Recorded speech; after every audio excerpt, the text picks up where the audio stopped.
Hello and welcome. Today we have some breaking news that is deeply concerning to, well,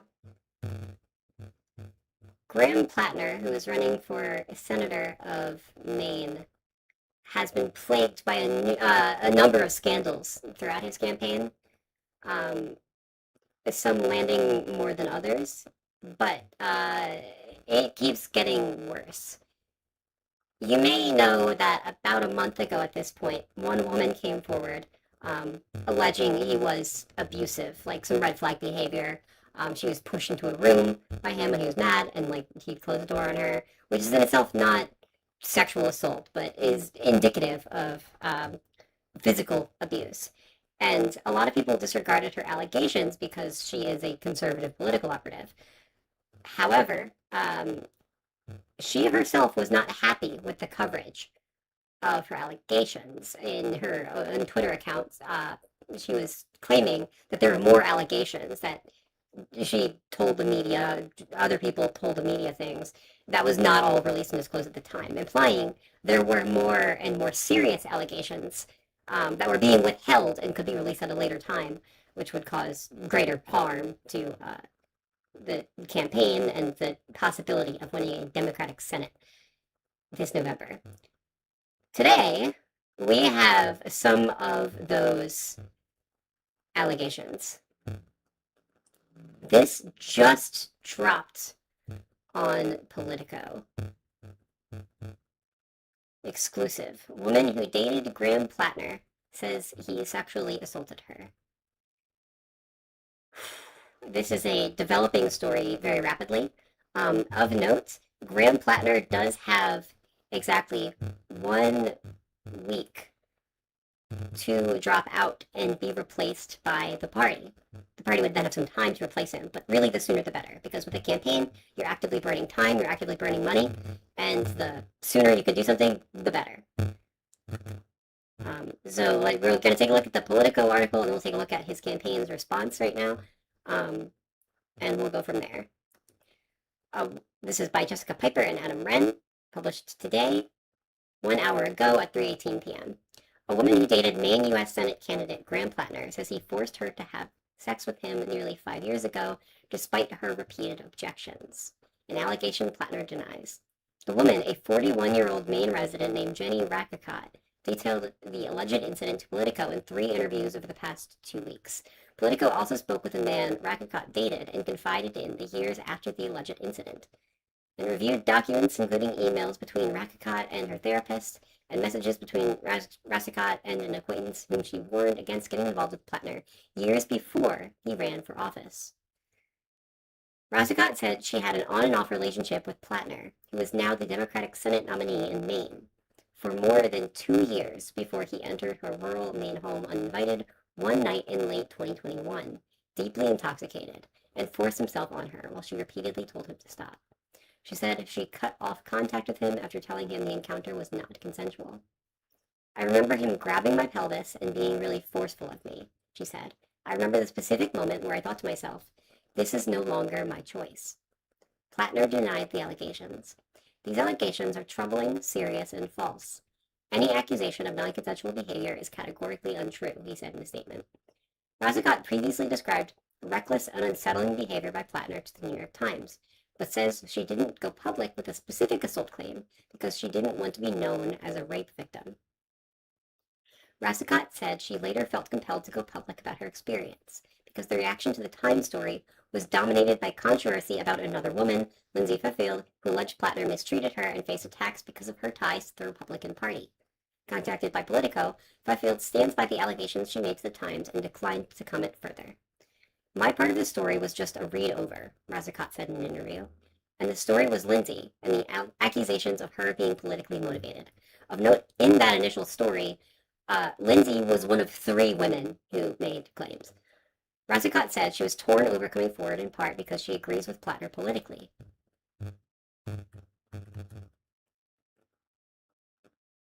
Audio's busted? Sorry, let me fix that. Mic is messed up. Let's see. Sorry. Trying to fix it. Hang on. Filters. What filters? Hello. Alright, let's bust it. Sorry. Properties. This should be a really good microphone, which tells me something is wrong. Audio monitoring. Monitor and output.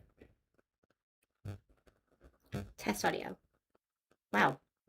This might be a broken microphone, I'm sorry. What the hell?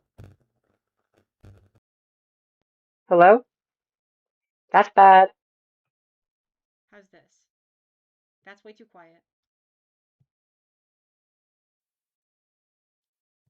How's this? This is also bad. What happened? That one's better, at least a little better. I'm so sorry. Hang on. We'll redo this. What? That might be a broken mic. Yeah, sorry about that. Okay, I'm going to switch back to the other one. Give me 1 minute to go grab my other microphone. Until then, I think this is our best.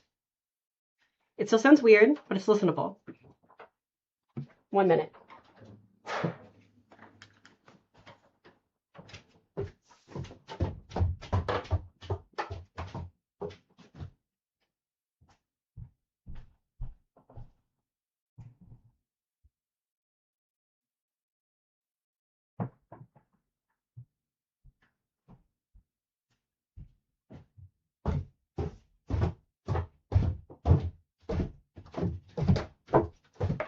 All right, I have here another good streamer mic. Let's see what we can do.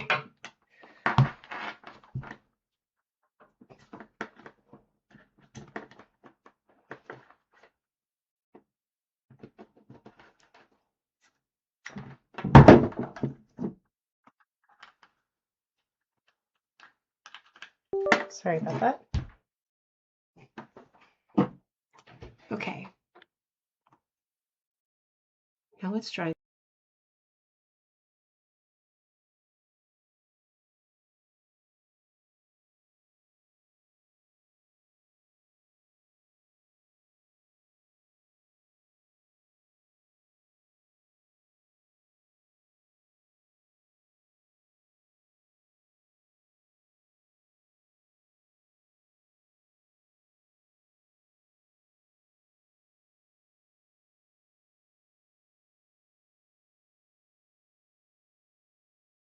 Hello? All right, well, this may be our quality for the day. Unless I can make this work. Here, how's that? Oh, there we go. Yeah, this is the same model of microphone as the other one. But I guess the other one's just damaged. Okay. I will turn up the volume notes. That's my ability. I may have to boost it. Properties. How do I mix? Sorry, one moment. Edit filters. Add filter. Gain. How's that? Echo?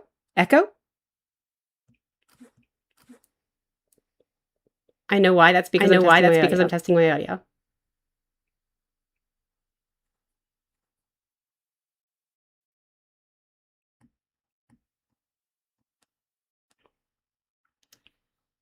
How's that? Is there still echo? Now it should be good. You can hear me.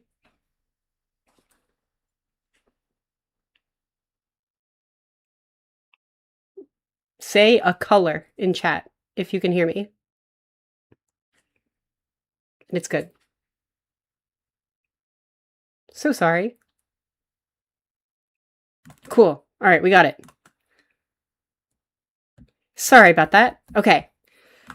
Whew. So we will take it from the top. Thank you for your help. Apologies. New setup. Fixing things as we go. Graham Plattner, the Maine Senate candidate, has been running a campaign despite a string of scandal and allegation that's been getting progressively worse and worse. There is now more. A woman who dated Graham Plattner says he sexually assaulted her. The Maine Democrat denied the allegations and said, quote, "Any accusation of non-consensual behavior is categorically untrue." A woman who dated Maine U.S. Senate candidate Graham Plattner says he forced her to have sex with him nearly 5 years ago, despite her repeated objections, an allegation Plattner denies. The woman, a 41-year-old Maine resident named Jenny Rassicott, detailed the alleged incident to Politico in 3 interviews over the past 2 weeks. Politico also spoke with the man Rassicott dated and confided in the years after the alleged incident, and reviewed documents including emails between Rassicott and her therapist, and messages between Rassicott and an acquaintance whom she warned against getting involved with Plattner years before he ran for office. Rassicott said she had an on-again, off-again relationship with Plattner, who is now the Democrat Senate nominee in Maine, for more than 2 years before he entered her rural Maine home uninvited one night in late 2021, deeply intoxicated, and forced himself on her while she repeatedly told him to stop. She said she cut off contact with him after telling him the encounter was not consensual. "I remember him grabbing my pelvis and being really forceful of me," she said. "I remember the specific moment where I thought to myself, like, this is no longer my choice." Plattner denied the allegations. Quote, "These allegations are troubling, serious, and false. Any accusation of non-consensual behavior is categorically untrue," he said in a statement. Rassicott previously described, quote, "reckless and unsettling behavior by Plattner" to the New York Times, but says she didn't go public with a specific assault claim because she didn't want to be known as a rape victim. Rassicott said she later felt compelled to go public about her experience because the reaction to the Times story was dominated by controversy about another woman, Lindsay Fifield, who alleged Plattner mistreated her and faced attacks because of her ties to the Republican Party. Contacted by Politico, Fifield stood by the allegations she made to the Times and declined to comment further. "My part of the story was just a read-over," Rassicott said in an interview, "and the story was Lindsay and the accusations of her being politically motivated." Rassicott said she was torn over coming forward in part because she agrees with Plattner politically. "One of the reasons I didn't come forward sooner was the huge moral conflict that I had between supporting his politics but not supporting him as a person," she said. "I just want the truth out there. I just want people to have a whole scope of who he is as a person." In a statement, the Plattner campaign reiterated his denial and accused critics of trying to drive him out of the race. These allegations are very serious, and Graham vigorously denies them. They are also coached and coordinated by out-of-state operatives. For a year, opponents of this campaign have thrown everything they can at Graham, calling him a Nazi, a war criminal, and a communist. None of it has been true, and this is no different. It is not a coincidence that the story comes a week before the ballot deadline, just as the previous false allegations came a week before the primary. Graham began this campaign to fight for a Maine where everyone is treated with dignity and where Mainers are put first, and no amount of desperate smears will stop this movement from seeing that vision through. Plattner, an oysterman and political newcomer when he launched his Senate campaign late August, easily won the Democratic primary last month to face GOP Senator Susan Collins in one of the nation's most highly watched Senate races.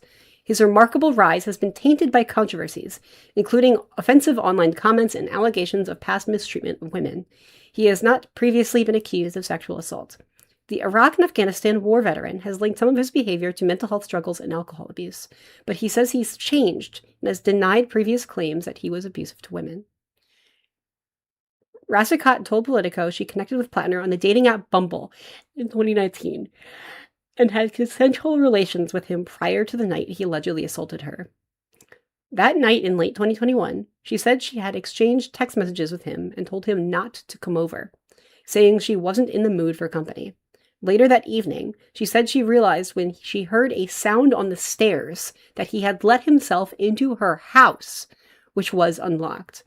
Plattner came up the stairs, Rassicott said, to where she was on a couch. He got on top of her and kept grabbing her, she said, while she repeatedly told him to stop and that she wasn't interested.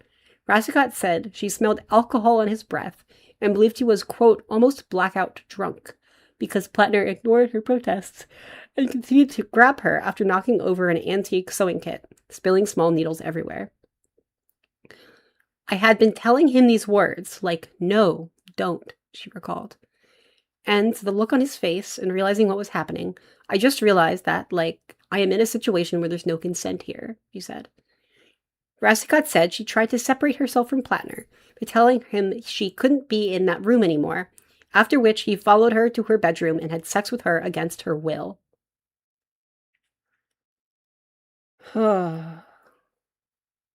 She said he also ejaculated inside of her despite her telling him not to, as she was not using birth control at the time.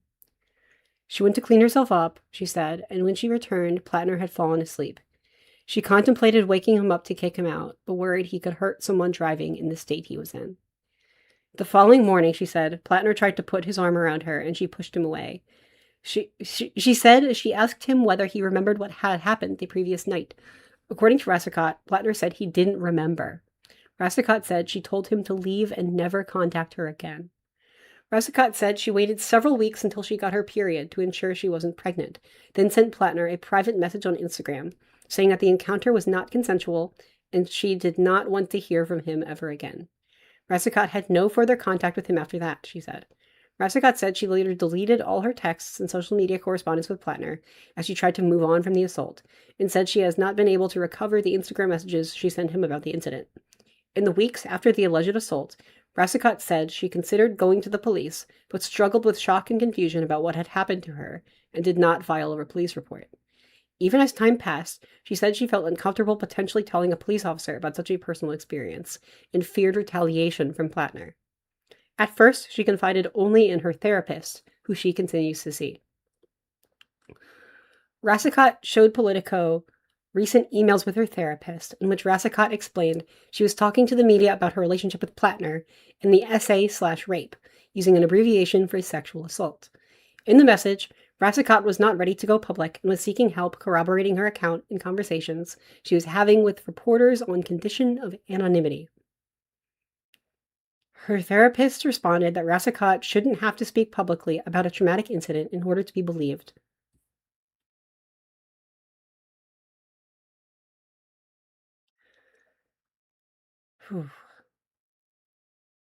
Without referencing details of any particular incident, the therapist, who Politico agreed not to name at her request, declined to comment when reached on Monday.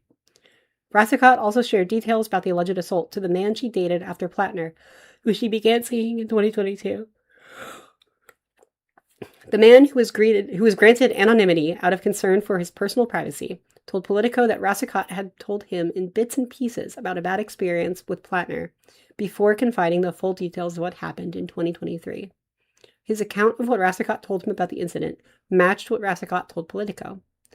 Rassikat shared with Politico a series of private Facebook messages she exchanged with an acquaintance in 2023, about a year and a half after the alleged assault and well before Plattner launched his political career, in which she cautioned the acquaintance against getting involved with Plattner. In the messages, Rassikat said she, quote, ended up in a bad situation with him, describing Plattner as, quote, consensually careless, and saying he, quote, doesn't listen to you when drunk.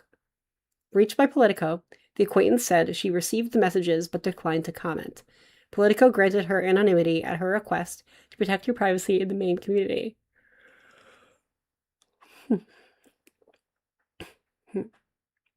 What's his deal?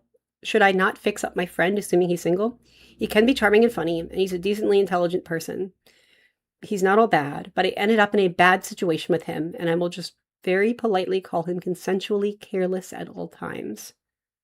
At times, sorry. When drunk. Plus PTSD. I knew about the PTSD. He lies also. Forces himself on people. Politico also spoke with a friend Rassikat had told about the alleged assault last summer, shortly after Plattner launched his campaign. The friend, to whom Politico granted anonymity due to fear of social and professional backlash, recalled Rassikat telling her about the incident, including that Plattner had been, quote, very drunk and wouldn't take no for an answer. Rassikat said she was contacted by the New York Times in the spring and shared off the record that Plattner had assaulted her. She told the Times that she had some positive memories of her relationship with Plattner, but thought he did not respect women and had cut off contact with him after an incident in 2021 when Plattner had come over drunk. But the Times stated that Rassikat, quote, declined to elaborate about what had happened, only describing his behavior as reckless and unsettling. A spokesperson for the Times declined to comment.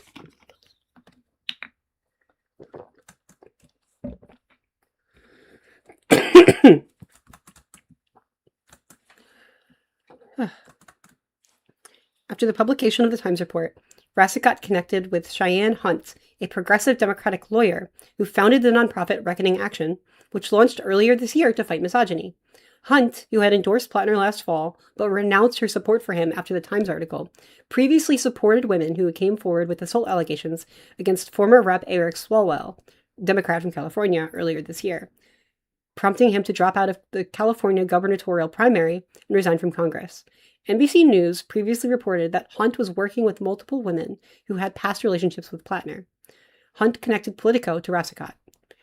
Reckoning Action exists to confront misogyny in American life in all forms and manifestations, including in bad actors being elected to positions of power, Hunt said. We became aware of allegations before even being connected with Jenny, and have been in contact with multiple women with really troubling allegations, and it just became clear that this is someone who's not fit to hold public office. After the Times report last month, Plattner had said that allegations of physical misconduct were, quote, simply not true, and his allies seized on Feffield's conservative political affiliations to suggest that her allegations against him in the Times article were motivated by politics. On MS Now last month, after the New York Times report, Plattner denied claims that he had physically mistreated women. Quote, anything alleging physicality, anything alleging that I knew what my tattoo was, these are the statements of somebody who's politically motivated, he told MS Now, alluding to unrelated allegations about a tattoo resembling a Nazi symbol. Plattner had the tattoo resembling a Nazi symbol covered up last fall and said he had not known what the symbol meant. This is proven to be a lie by other stuff. Rassicot said she was bothered by Plattner's public denial that he had been physical towards women. I know that he is capable of putting his hands on women, she said, so I don't believe that to be the truth.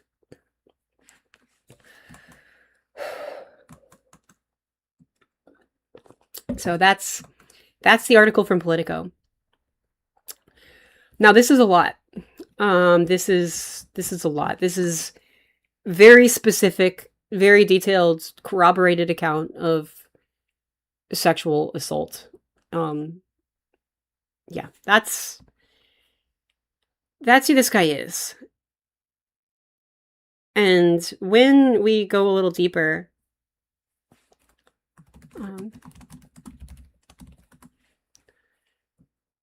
we can find some more evidence about what went wrong and why here.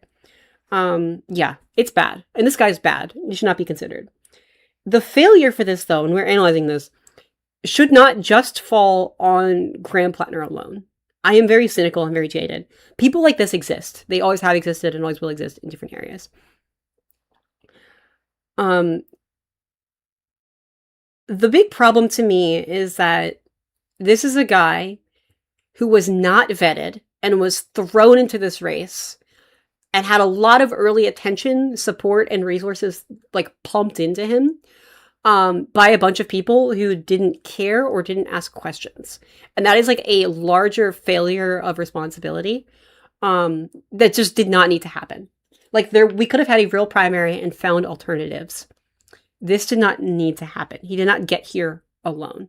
There were several people who should have checked this before pushing him along, including the people who got him to run, and then a lot of pundits who just promoted him and gave him softball interviews and support, and enabled this.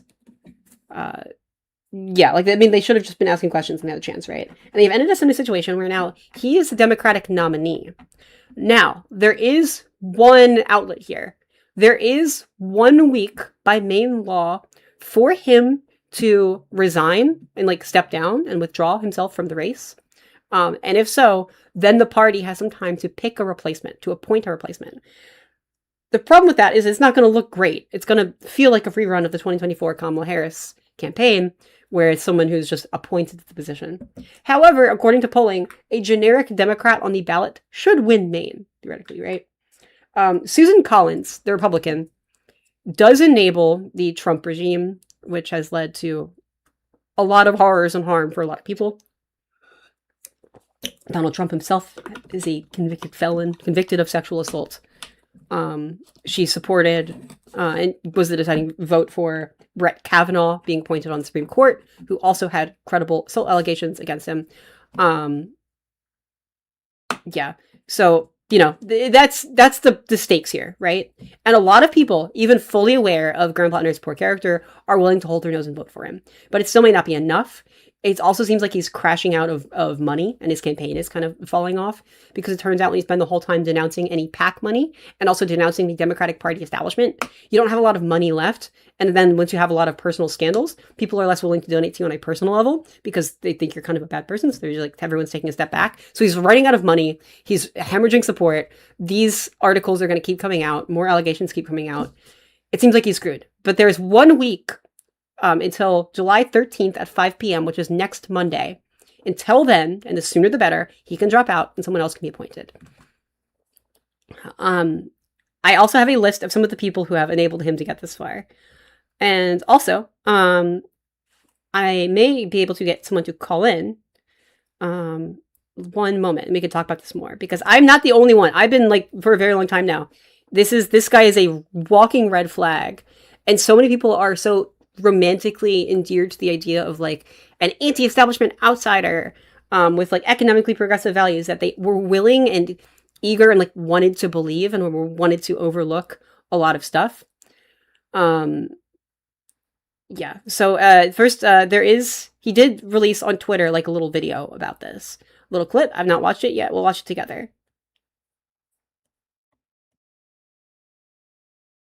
Oh, sorry, I don't have audio. Hang on 1 second. Unmute site. False allegations against me. I wanted to directly address the troubling, serious, and false allegations against me. Any accusation of non-consensual behavior is categorically false. Over the last 10 months, I have been deeply humbled by the faith Mainers have put in me. You have welcomed me into your homes, into your places of work, into your restaurants, into your houses of worship.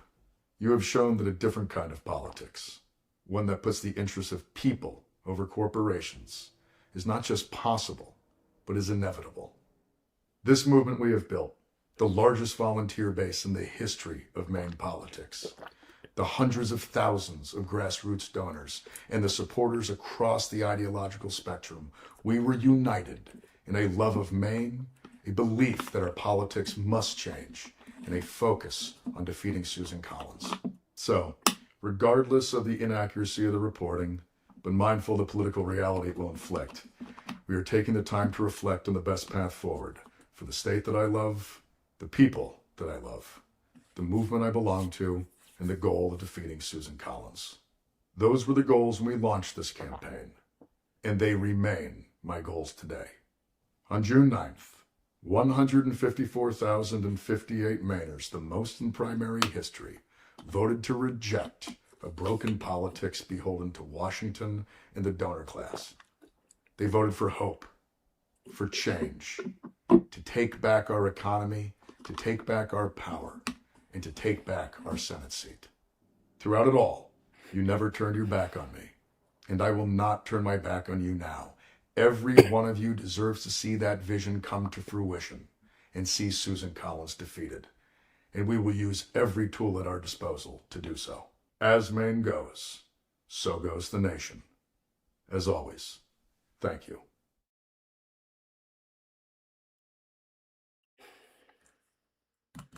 So that is his statement.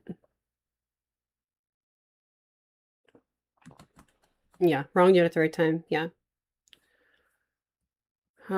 Yeah. So that's where we're at. That's where we're at. And that's a sad thing too. Like, is for all of his attacking on the establishment. It also seems like he's not even running a great campaign anymore.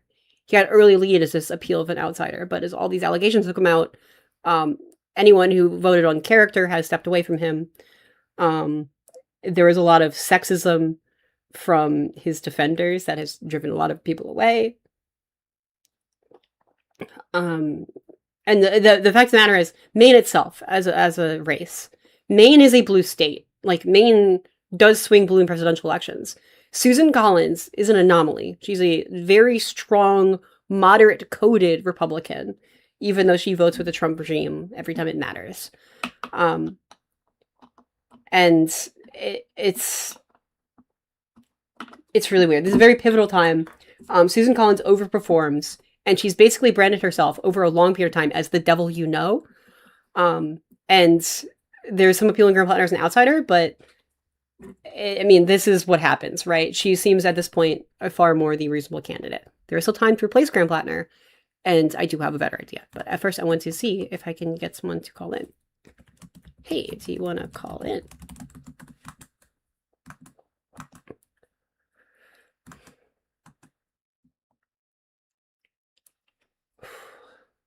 This is where we're at with all this.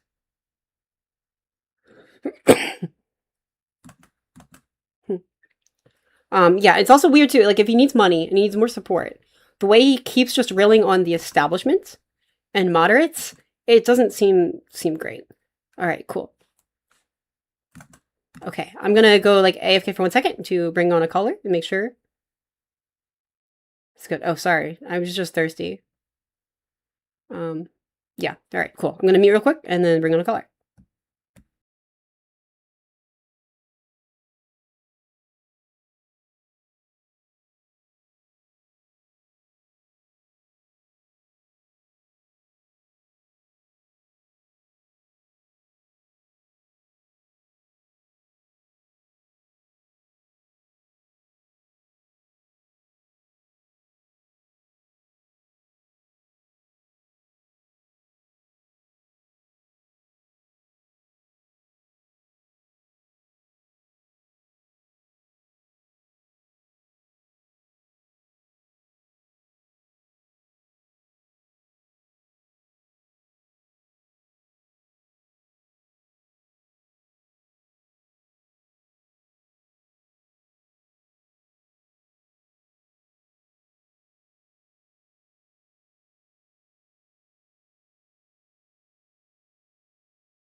Okay. Hello. Am I introducing my? Okay.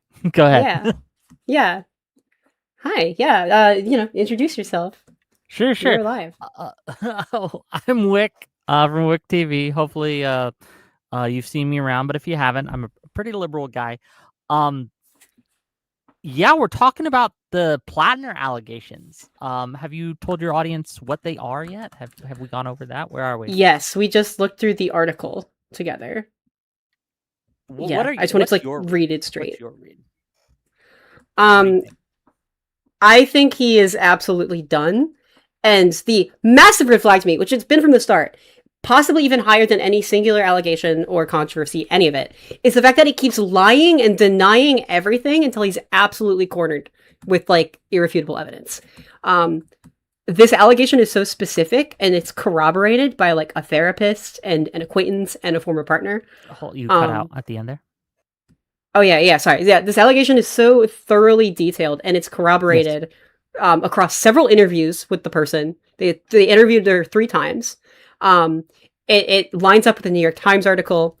It's also corroborated by messages she's exchanged with her therapist and her acquaintance, who she told not to date him, and a partner that she dated after Graham Plattner, who she talked about this with. And then Graham Plattner just denied it outright. He just said it's completely false. Of course he did. Of course he did. He has to, because again, let's be clear what these allegations are. They're sexual assault, like direct, forcible sexual assault. And honestly, it's disturbing how many people were pushing this guy. Look, I think he should have been dunsies after the tattoo incident where he lied about it. But we all kind of suspected there was more coming. We all suspected that he had more skeletons in his closet, etc., because it just wasn't an honest person. The guy who got a Nazi tattoo while drunk did other things while he was drunk that are pretty bad. No, you color me shocked. I think this should be a wake-up call to people, though. Like, do not, simply because someone is on your side, right, ignore obvious red flags about their behavior. And now we're in a bind, right? We have to trust on his good graces to drop out. We can't force him out, right? We have to trust in his good graces to drop out by the 13th, or we're sunk. I don't think this guy can win in Maine with this. I just don't think he can. Yeah, I don't think he can win. It's just gonna keep getting worse. I mean, the polls are so neck and neck already. And when Susan Collins is like bad, Susan Collins votes for bad things, but her whole brand, she spent decades cultivating, is like the devil you know. Like, you know what you're gonna get. She seems kind of reasonable and moderate coded. She's so consistent. Against this guy just being like such a liability and a wild card. I just don't see how he could even clear the election. Yeah, it's rough out there, and I think it underlies a bigger problem that I think is going to be with us as we go. Not to suggest that this isn't a huge issue, right? But the people who pushed this guy, who were responsible for vetting this guy, who were responsible for like sweeping up all the allegations against him and trying to run cover for it, they need to be held responsible. And what I mean by that is anything that they're working on, any kind of campaign that they're working on, should fire these people, right? They need to be replaced. They obviously cannot do their job. And I don't know if it's incompetence or malice, but their lack of ability to properly vet this clown, it might cost us the Senate. And that's a problem. Yes, absolutely. I have more information that I would love to pull up and go over with you, and like one clip I'd love to watch together. Go ahead. Yeah. So, this stream I'm pulling from a Google Doc I had thrown together called a quote, "Rat fuckers for Graham. It's going to be a maze Plattner." Okay. Let's see.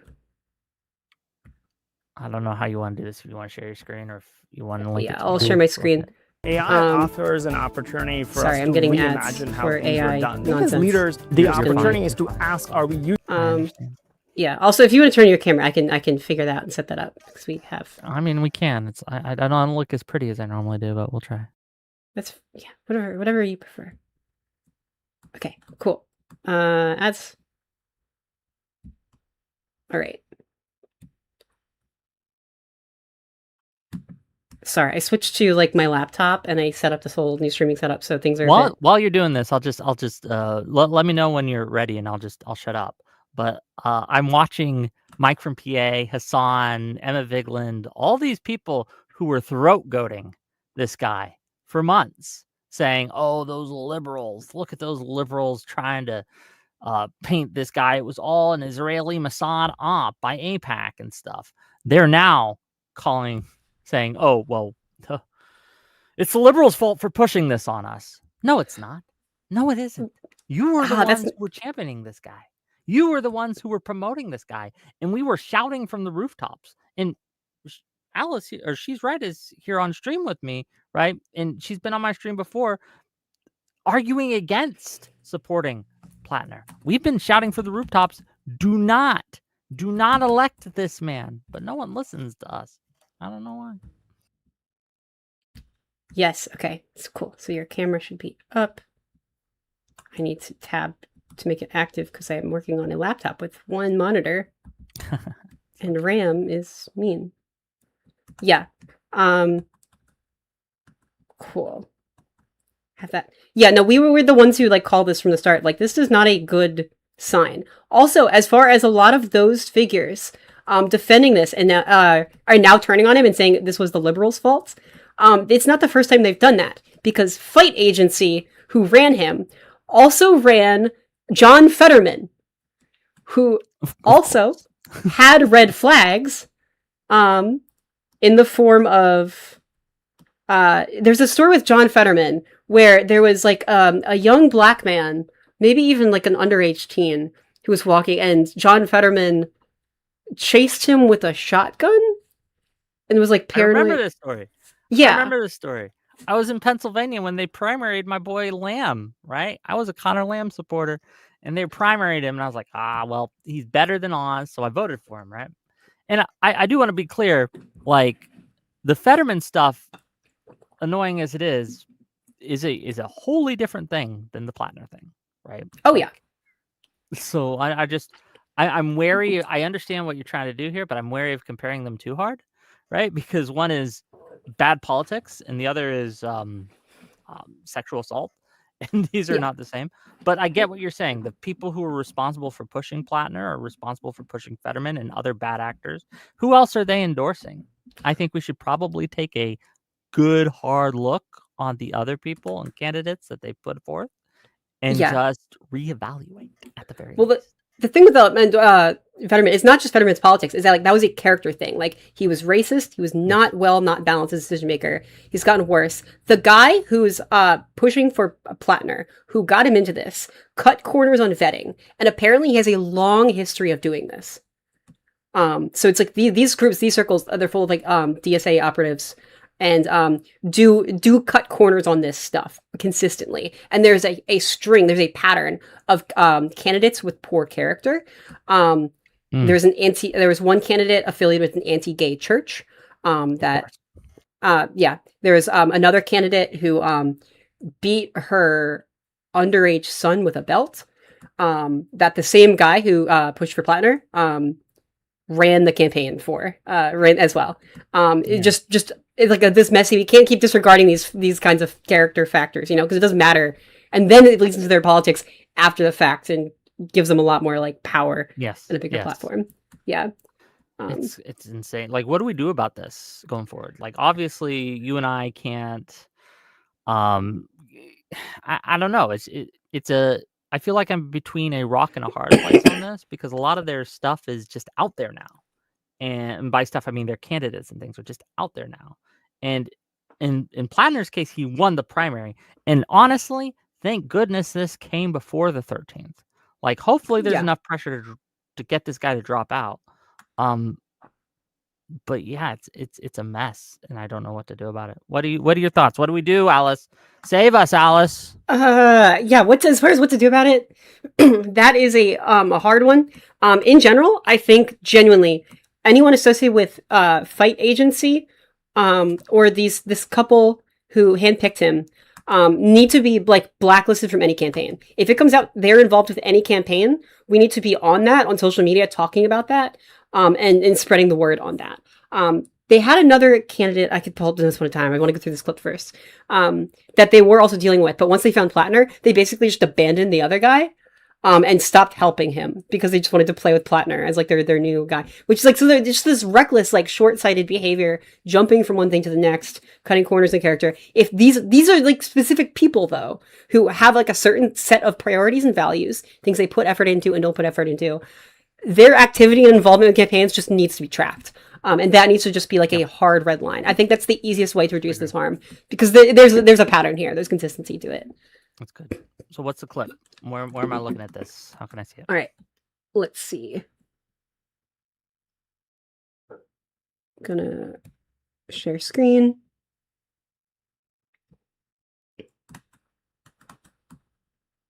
There, did that work? Okay. Yes, I can see it. Yeah. So this is an interview a month ago by the Wall Street Journal with the activist couple who found Plattner. Now, keep in mind, Plattner was not actually their first choice. They were going to go with some union boss guy, and then he apparently had some skeletons in the closet, not specified, and then they dropped him, and then Plattner was like their quick backup that they found and rushed through. Even more responsible for the problems we face. How did you find Graham Plattner? Well, so, I mean, we went through thousands and thousands of prospects. We, through a number of means, assessed just a huge amount of people. Then, Leanne pulled up this video of this guy with an oyster farm. My name is Graham Plattner, and I live in Sullivan, Maine, the owner of Frenchman Bay Oyster Company. And then she pulled up his FEC history and saw the money he'd given to Bernie Sanders and, some other people. And that was enough information to know that we had the best prospect that we'd maybe ever seen. At this point, you hadn't vetted Graham Plattner. You hadn't done a full scrub of who he is. How did you go about vetting him? And why did you? We paid a nice firm a whole chunk of money, and got some stuff back. Some of what you've seen on the news we got back. Other stuff we didn't. Did the vetting process turn up the tattoo that became so controversial? No. The Reddit posts, did that turn up in the vetting process?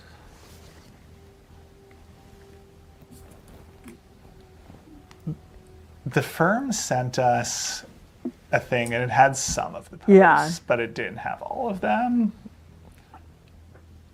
And what did you think about that? How did you think your way through the fact that he had posted these things on social media? I said none of this will or should stop him from becoming a U.S. Senator. And what was your Clearly the thinking voters there? agree. I think if what the voters wanted were people who were grown in vats and had never done or said anything that they might regret their entire lives, we'd have a very different country. Part of our thesis here is that people do not want their candidates grown in vats. They want people who are real human beings, and they want people who do not look and sound like the vat-grown people who've been leading this country off a cliff for the last century. And that was Graham. Just Vat lives matter, okay? Bring back the vats. If this is the option I have between guy who is credibly accused of sexually assaulting women with a Nazi tattoo, who apparently they're just laughing about like all the... They saw a clip of him with an oyster farm. No, bring back the vats. I want the vat people. I want it. Yeah. Give it to me, please. And it's for weird reasons. Like over the past decade, this kind of anti-intellectualism that I think started on the right has infected the left, where this like distrust and disregard and impatience with maybe sometimes we have establishments or institutions or professionalism for a reason. Like maybe even if it's unfair and there's a lot of like established rich families who get higher access to resources, maybe that's a thing of privilege because that's a good thing and they have that and they want that. And like, just because someone is more professional doesn't necessarily mean they're bad. It's the metrics that they are using to make their judgments are in serious doubt. You're very correct. I think people, the anti-intellectualism, right? Right now, it's seen as a mark against you if you've worked in a professional capacity in Washington. And I don't think it necessarily should. I think we should look at what you've done. Like being a part of the DNC establishment, quote unquote, should, like, for some people, that's immediately disqualifying. And I think that that's a mistake. I think that it's not being part of the DNC establishment. Me knowing that about you tells me nothing about whether you'd be good or bad as a candidate in a race. But for some people, that's it. That's all they see. And they just run with it, and it's insane. I don't know, but this is a cool document. What else you got in here? Yeah. So that couple, that man is Daniel Morath, and that woman is Leanne Fan. They're the couple of activists who like pushed him up. They're also engaged.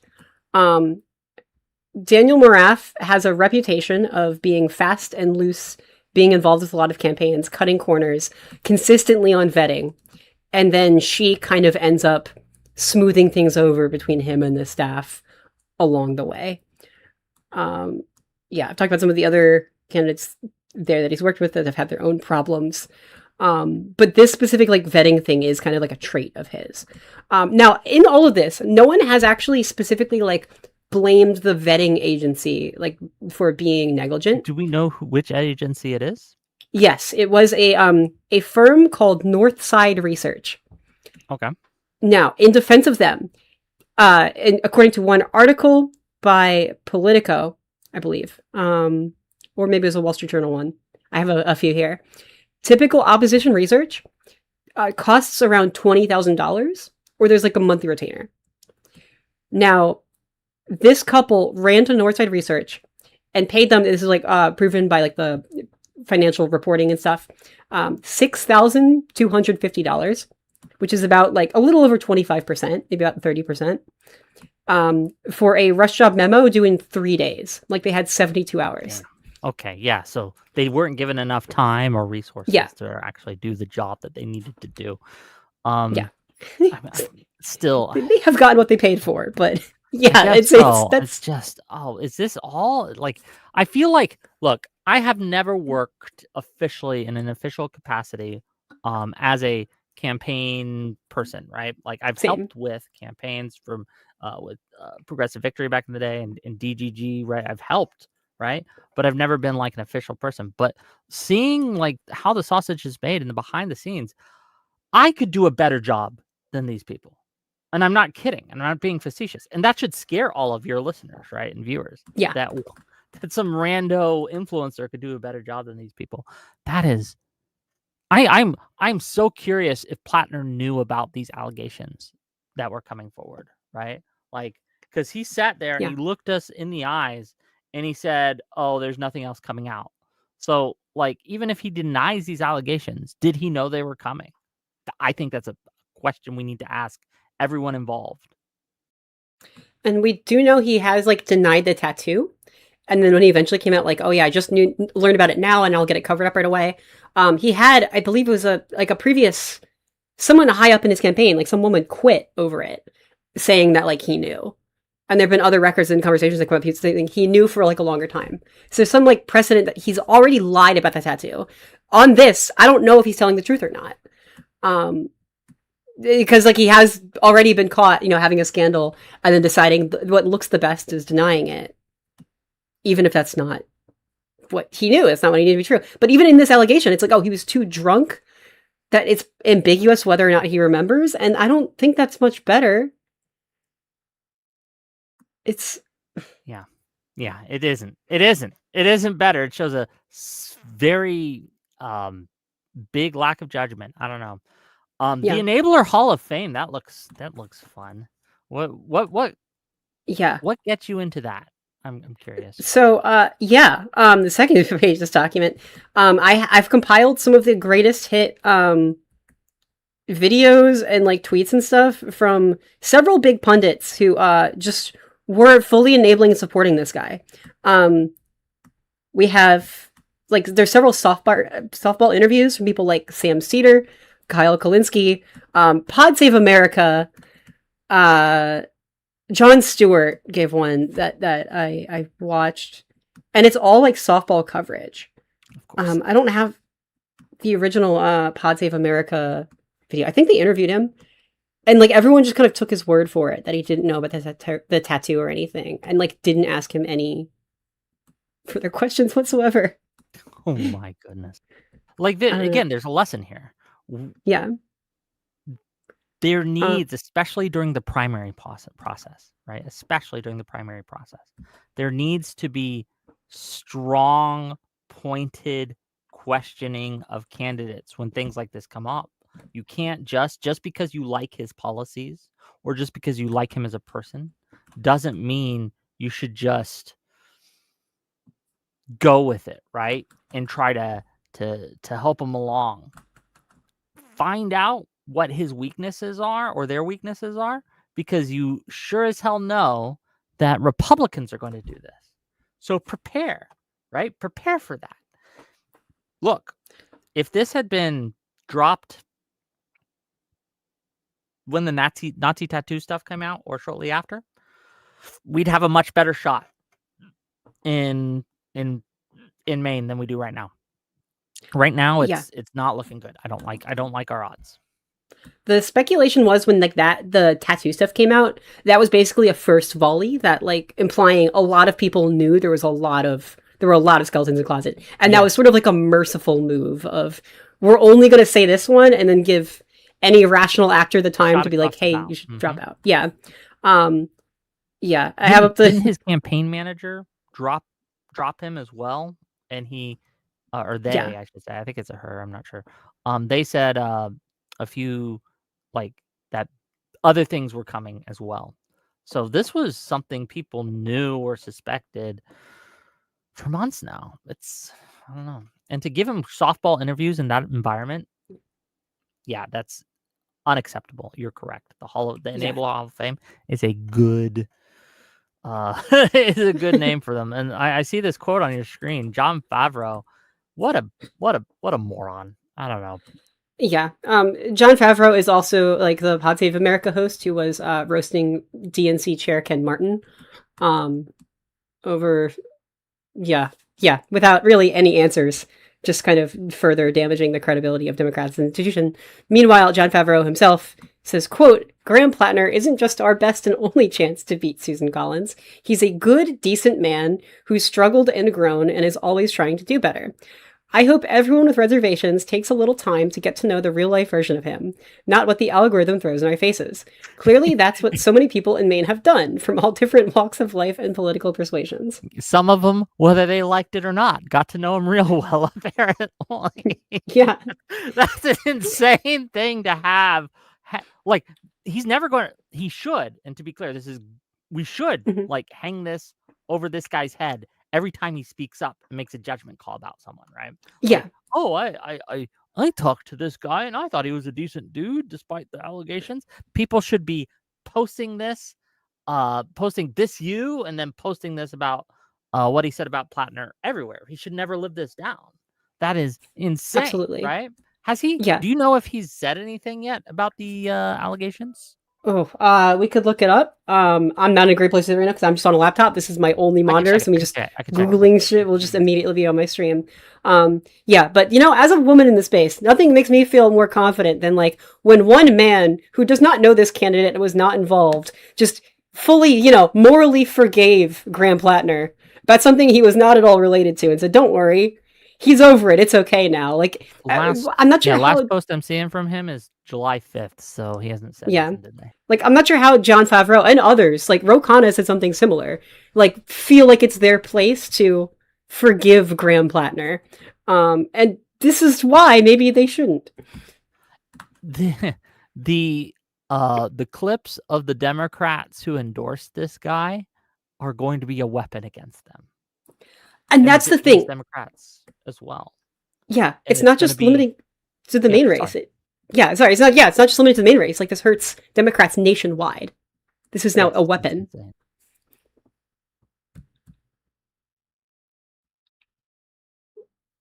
Yeah, this is I have up here another tweet from John Favreau from May 27th, bragging about Plattner's lead, saying, "Wait until people hear about that tattoo he covered up," downplaying that. Here's one from Ben Rhodes, the host of Pod Save the World, which is the Pod Save America, like, global issue focused one. In Michigan and Maine, there are great candidates who are not backed by the DSCC. Please support them. The party has to change to have any chance of standing up to MAGA. Interesting hypothesis. Not really reflected in the polling today. Mm-hmm. Let's see. I know there are others here.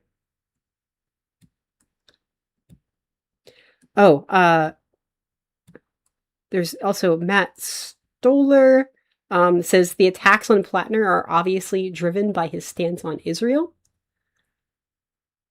Which is like a dangerous new territory this gets into, with the kind of conspiratorial line of thinking and like anti-establishment fervor, where like if someone doesn't understand something or gets opposition or pushback or disagreement on any issue they don't really understand, or don't have an answer for, they will write it off as like, oh, if someone disagrees with me, they must be paid by Israel. Yes. Yes. And which is like to be clear, you can have the same exact stances on Israel as your more progressive running mate. This happened with, I believe it was Wiener. I could be wrong. Warner. Mm-hmm. What's his name? The guy who got accosted recently. Do you remember his name? In California, I believe. Yeah. I know who you're talking about. I'm blanking on the name. Anyway, he had the exact same stance on Israel as the people who were pushing his opponent, right? But because he's Jewish, he has to answer for Israel for whatever reason, right? And he's getting accosted by this, and it's a real problem that's growing in our party, and we need to nip it in the bud. And I don't know what to do about it. Right? Yeah, and it's also a sliding scale, which is really interesting, of what constitutes sufficient anti-Zionism or Zionism. For Jewish people, it is advocating for the destruction of Israel. For non-Jewish people, it's Palestinian liberation. It's a higher bar for Jewish people that is getting increasingly concerning because they have the same stance. but the Jewish candidate is held to account. And like advocating for a two-state solution, for example, to someone believed to be moderate establishment or Jewish is not enough because you still support the existence of the state of Israel. It's not enough to advocate for Palestinian statehood. Yeah, I agree. It's a problem, but and you're right though. Like every time someone brought up, like, hey, Grant Plattner doesn't seem like the guy. He seems like he's got a lot of issues going on. There's a lot of red flags. It was painted as AIPAC attacks, right? And he did this, right? The DNC and AIPAC are pushing this. People like Cenk Uygur and other people called it attacks by Israel against him. It was, yes, it's a, I don't know. Yeah, it's a problem. It's a problem. Yeah. Just a FYI, I don't got too much time here today, but I'd love to have you on to discuss this more in depth sometime. Right? Yeah, totally. Yeah. And is it okay if I borrow the names from the enabler bit on to sure, spread the word a little bit?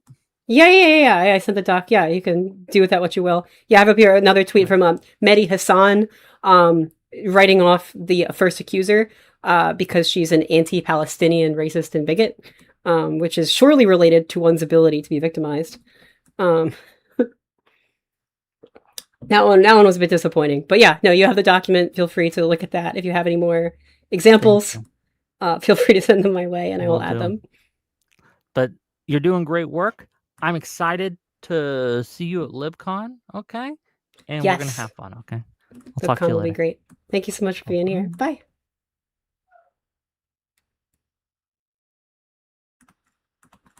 Cool. Yeah, it's nice. Yeah, very casual. I'm not like good at having these kinds of conversations streaming like this. I don't know. I'm very informal with it. Getting used to it, new setup and everything too. It's messy. That's okay. We're doing it live. But yeah, so that's like the state of this right now, where we've had a series of scandals that populist progressives have been eagerly willing to write off as establishment Israeli slander, one after another, and then like the magnitude of the scandals and the factual, support for them just keeps kind of increasing. And at a certain point, maybe we should have principles. Maybe we should draw a line. I don't know.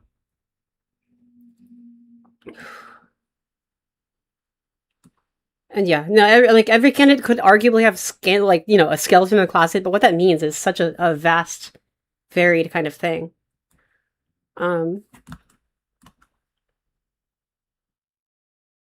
Yeah, okay. 2. But there is still 1 week for Grant Plattner to drop out. And I already have a replacement I would like to propose.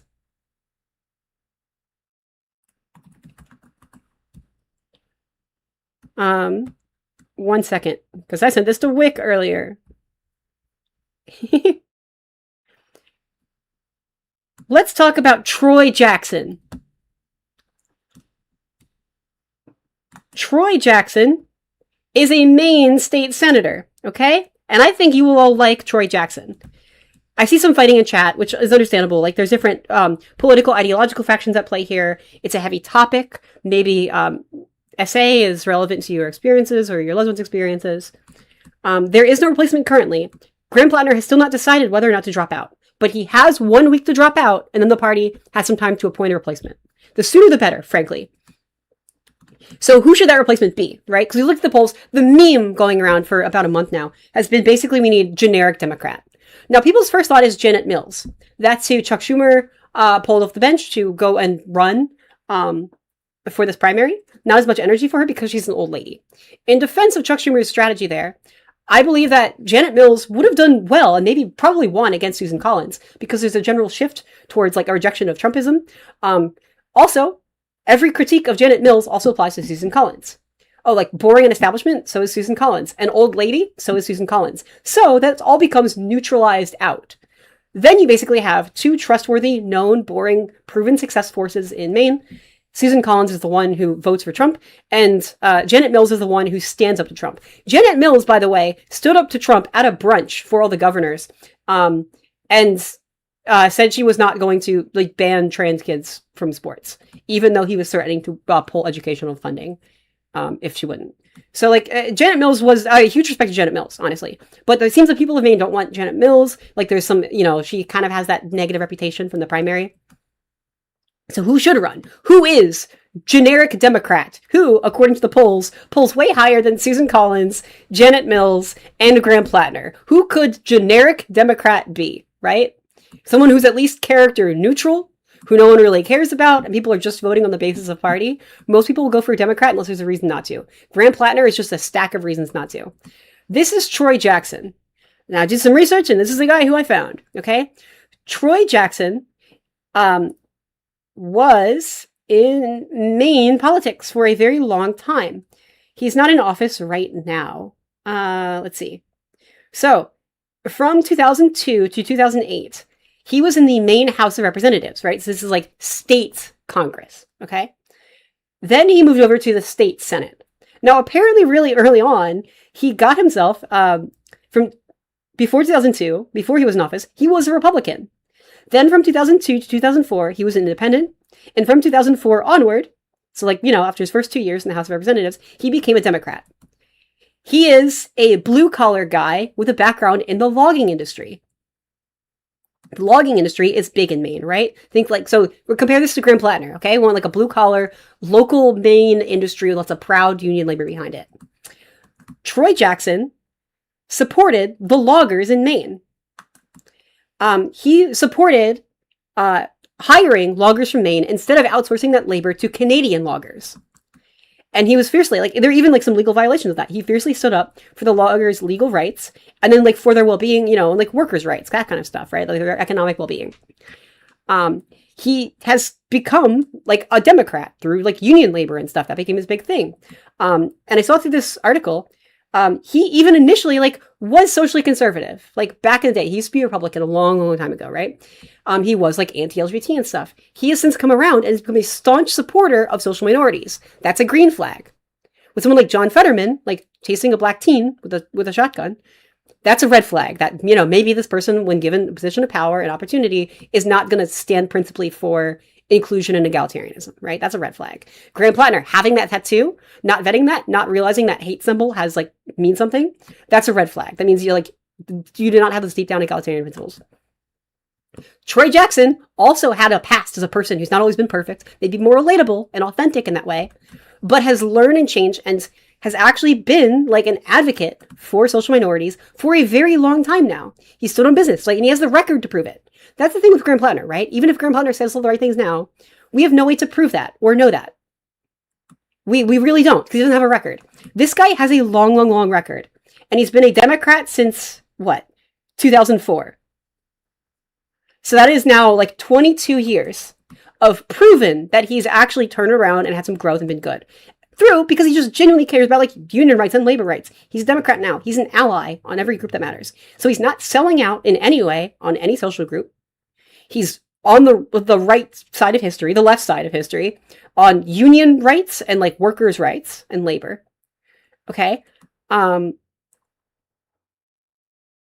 Stood up for labor, stood up for loggers. He was in the Maine Senate for a very long time. He was majority leader in the Maine Senate from 2013 to 2014. Then he was the minority leader in the Maine Senate for the next 2 years. Then he's president of the Maine Senate from 2018 to 2024. Then after 2024, he's not in the Senate anymore, okay? He did try running for governor. He dropped out. He did not win the primary for governor. And that was this cycle, right? So starting last year, he started running for governor. He didn't win that primary. But you know what happened during that campaign? What he did do? He was running as a progressive because that's who he actually is and has proven himself to be. Same as Graham Plattner. Same as everyone online on the left likes. He was, out there on that same Bernie Sanders campaign, right? With Graham Plattner, with Bernie Sanders, with Ro Khanna. He was endorsed by those guys. He was, cool. In late March 2026, he was formally endorsed by the Mi'kmaq Tribal Council, who who cited Jackson's longtime support for tribal sovereignty. That's an issue that like, people didn't like Janet Mills on, that she did not go far enough on. She was not an advocate for like tribal rights, like native rights. Okay, so he's got that, right? He's not just the economically populist, he's got the actual proven social support. And that's where all the moderate establishment liberals get nervous. Is he going to sell out people for this like Bernie gambit of we're just going to get white working class men and throw minorities into the bus? He's not doing that. He does not do that. All right. So he finished third in Maine's ranked choice primary. So he lost that primary and dropped out. But when he was running for that, he was endorsed at the same time Graham Plattner was by Bernie Sanders. So he's got all the same pros, all the same creds of Graham Plattner. He does not have the baggage. And now, because he dropped out of that campaign, he has some recent campaign staff floating around in Maine, I'm sure. He has those connections built up. He knows those donors. He was in it to win. He's in it to campaign, like this cycle. That's what he's doing. He's around. He wants a promotion, wants a bigger job. He like wants this, unlike Janet Mills, who seems like she wanted to retire. But he's out of work right now. He's not doing it. He's not running for anything. Shouldn't we get Troy Jackson? This is the guy, all right? This is the guy. I believe this is the best shot at winning Maine. So not only would he do a better job keeping all of the moderate liberals on board, because he's not selling out social groups, all of the independents, he's established, has a long reputation, long credibility. So to an average person, like, okay, he knows what he's doing, sure. He has all of the economic populism of Graham Plattner, but he's like actually proven as a legislator and like done stuff for a while, right? So he's not just one of those lazy like justice STEM types who will say a lot and then not do a lot and then like get booted out after a term. Like he's in it to win it. He's in there for the long haul. He's trusted by a lot of his colleagues. You don't get to leadership roles in the Senate, in the state Senate, if you're not like actually involved and able to work with people. So that means like as a, the moderate lib faction, like can trust him even to be a progressive. He stands on business. This is the guy. So this is Troy Jackson. Please find his social media and beg him to run and to throw himself in the ring. Apparently now people are like looking at like, okay, who should replace him? There's some names and stuff going around. He might not be the only guy. I might be wrong about this. There could be someone else. But the fact that Graham Plattner has postponed all of his events for this week proves that he's teetering on a dropout. But he's a very confident guy, very cocky guy. He stood by the tattoo for a very long time until he was like absolutely had no other choice. Graham Plattner is like not confirmed to drop out, but clearly something's happening because he's already canceling events. And it kind of sounds like his money has maybe stagnated. So this is the guy who I think can keep the far left Graham Plattner faction on board so they don't rage quit and go home to the couch. Ideologically, he's not a Republican, so all the women who are willing to hold their nose and vote for Graham Plattner are still going to vote for the Democrat no matter what. They'll vote for a rock. They'll vote for a shoe. He's competent, so it gets the moderates on board. He's a white man, so that, any like bigots aren't going to disqualify him on that. Even though that shouldn't really matter, because it's Susan Collins is a woman, so bigots would turn away from that regardless. Maine is a very white state. Which is why Graham Plattner got so far. Like lots of the red flags didn't really come up. Yeah, but okay, yeah. So like this is the guy I think is pretty good. Yeah. So here's just like his political positions, right? Jackson is an advocate for healthcare and workers' rights, especially for fellow loggers. In 2010, Jackson wrote a bill which would have, quote, prohibited the Maine Department of Conservation from employing foreign laborers at state-owned logging sites. It passed both the House of Representatives and the state Senate before being vetoed by Governor Paul LePage. LePage questioned the bill's constitutionality. Yeah, he's a Republican, who vetoed it. While Jackson said that LePage was favoring large Canadian logging corporations over American workers. So now he even has some of that conservative appeal, right? He has some of that conservative appeal. He has that kind of like America First workers kind of thing, a little protectionist, which I don't necessarily agree with, but that plays well in Maine. That's what they wanted. That's why they liked Graham Plattner. Seems pretty damn good to me. During the 2016 presidential election, Jackson was a prominent supporter of Bernie Sanders' campaign. He's one of the superdelegates who voted for Bernie Sanders. Interesting. So he's got that cred. I think this guy can really thread the needle. Yeah. So, this is the guy. This is Troy Jackson. All right, let's see what else he got. Yeah, and then also he did support Joe Biden and Kamala Harris in 2024, which is good. So he's not like, backstabbing left, right? He's on the left, but he's in it.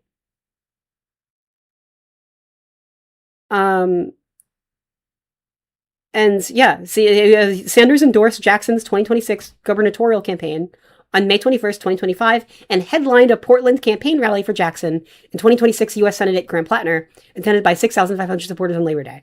So that same event where Bernie Sanders endorsed Graham Plattner, he also endorsed this guy, who basically has all the pros you'd want from Graham Plattner with none of the baggage. If there was baggage, he's had how many elections, do you think? Like at least 10?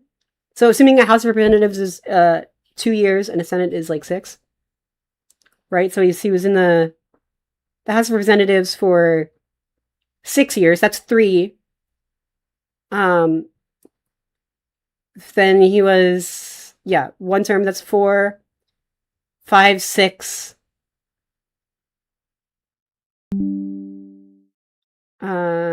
He's had like at least like 5 or 6 elections that he's won. If there was Oppo research that would bring him down, it would have brought him down by now. Right? So he's ready to go. They don't need to do like a large background check. They don't need to worry about anything coming out that hasn't already. That'd be pretty comical. It's possible, but very, very, very unlikely. Safe bet. Already checked. Already approved. Already a proven winner. Already a proven effective legislator.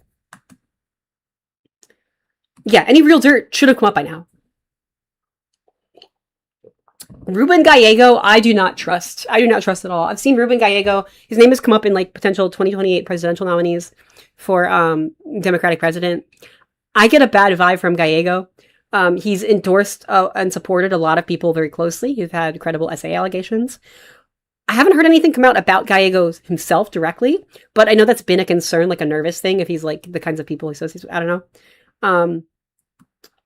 Gallego, I don't know. And I mean, I'm a woman. I don't know. To me, like a man has to kind of prove that he's safe to be around. I don't assume that's baseline. A lot of time, like I just try not to be naive. I don't let myself let my guard down very easily. And Gallego has some bad instincts for people.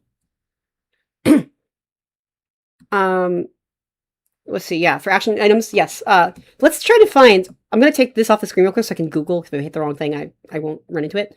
I'm going to take this off the screen real quick, and we're going to look up Troy Jackson's social media and see if I can throw it in chat.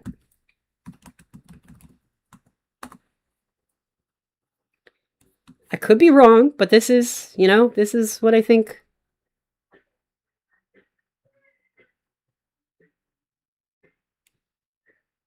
Okay, let's see.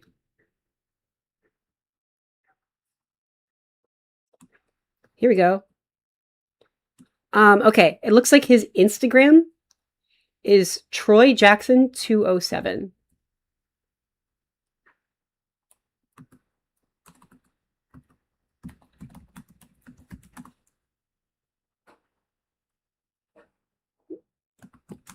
Here we go.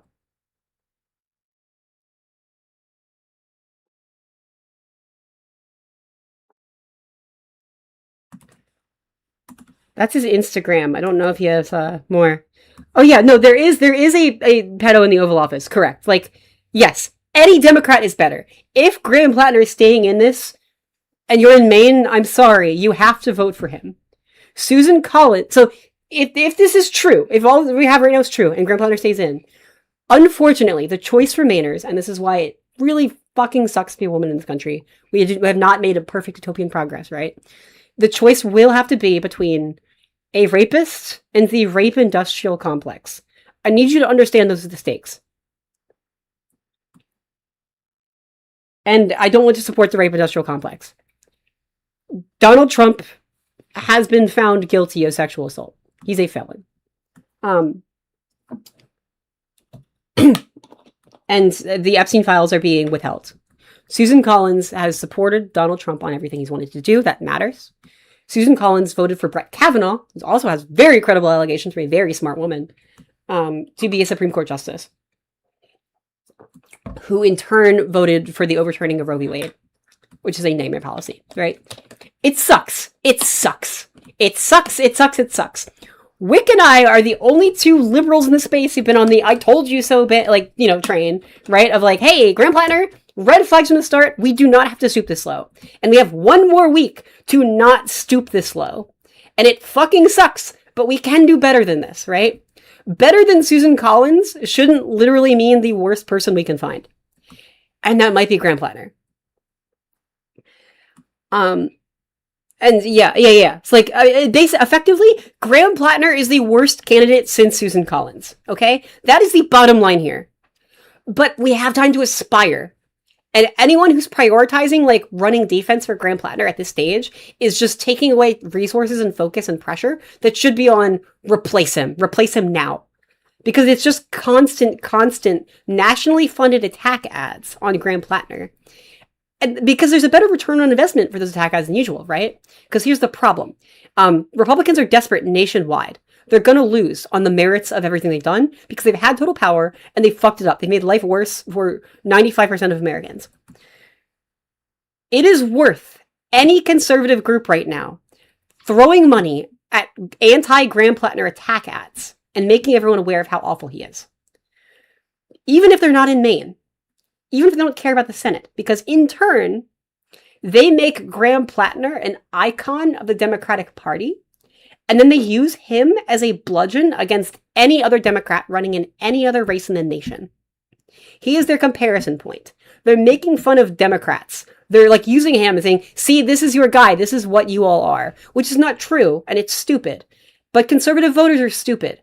And they only respond to like very concrete, literal, in-their-face examples of things. And the fact that they actually have one guy, finally, who's just as bad as a Republican, they're running with it.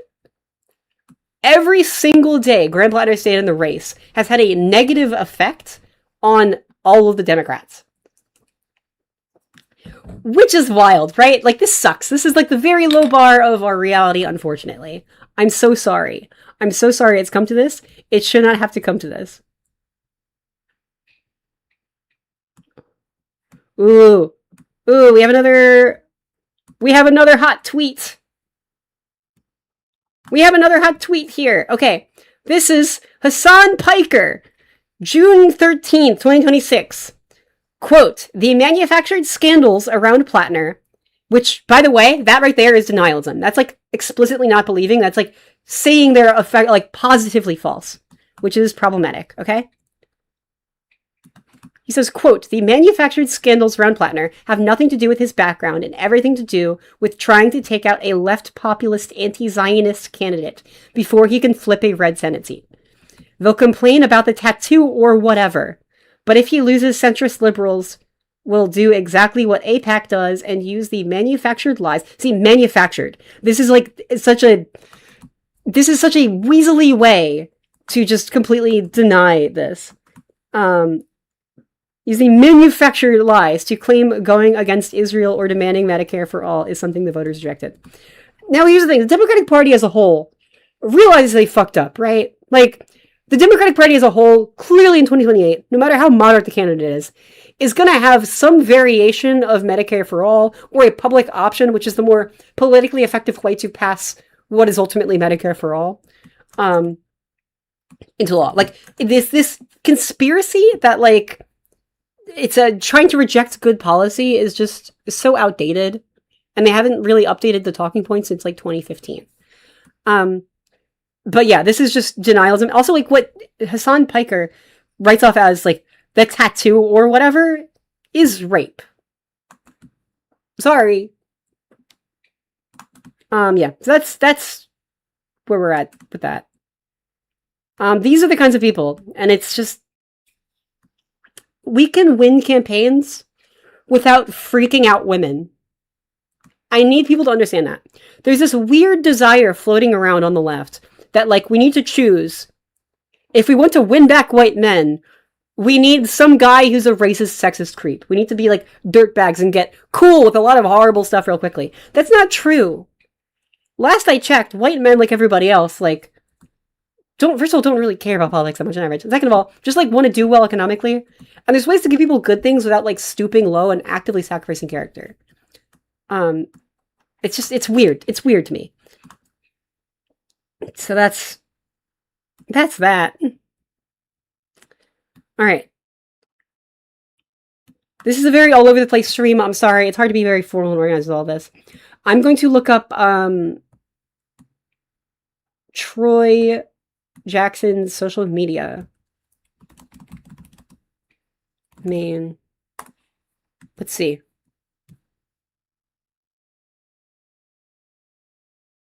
He has a Facebook because he's old. I don't think he has a Twitter, but he has that Instagram I sent before. And he has a Facebook. I can't even get into Facebook because I don't have a Facebook account. I've never had a Facebook account.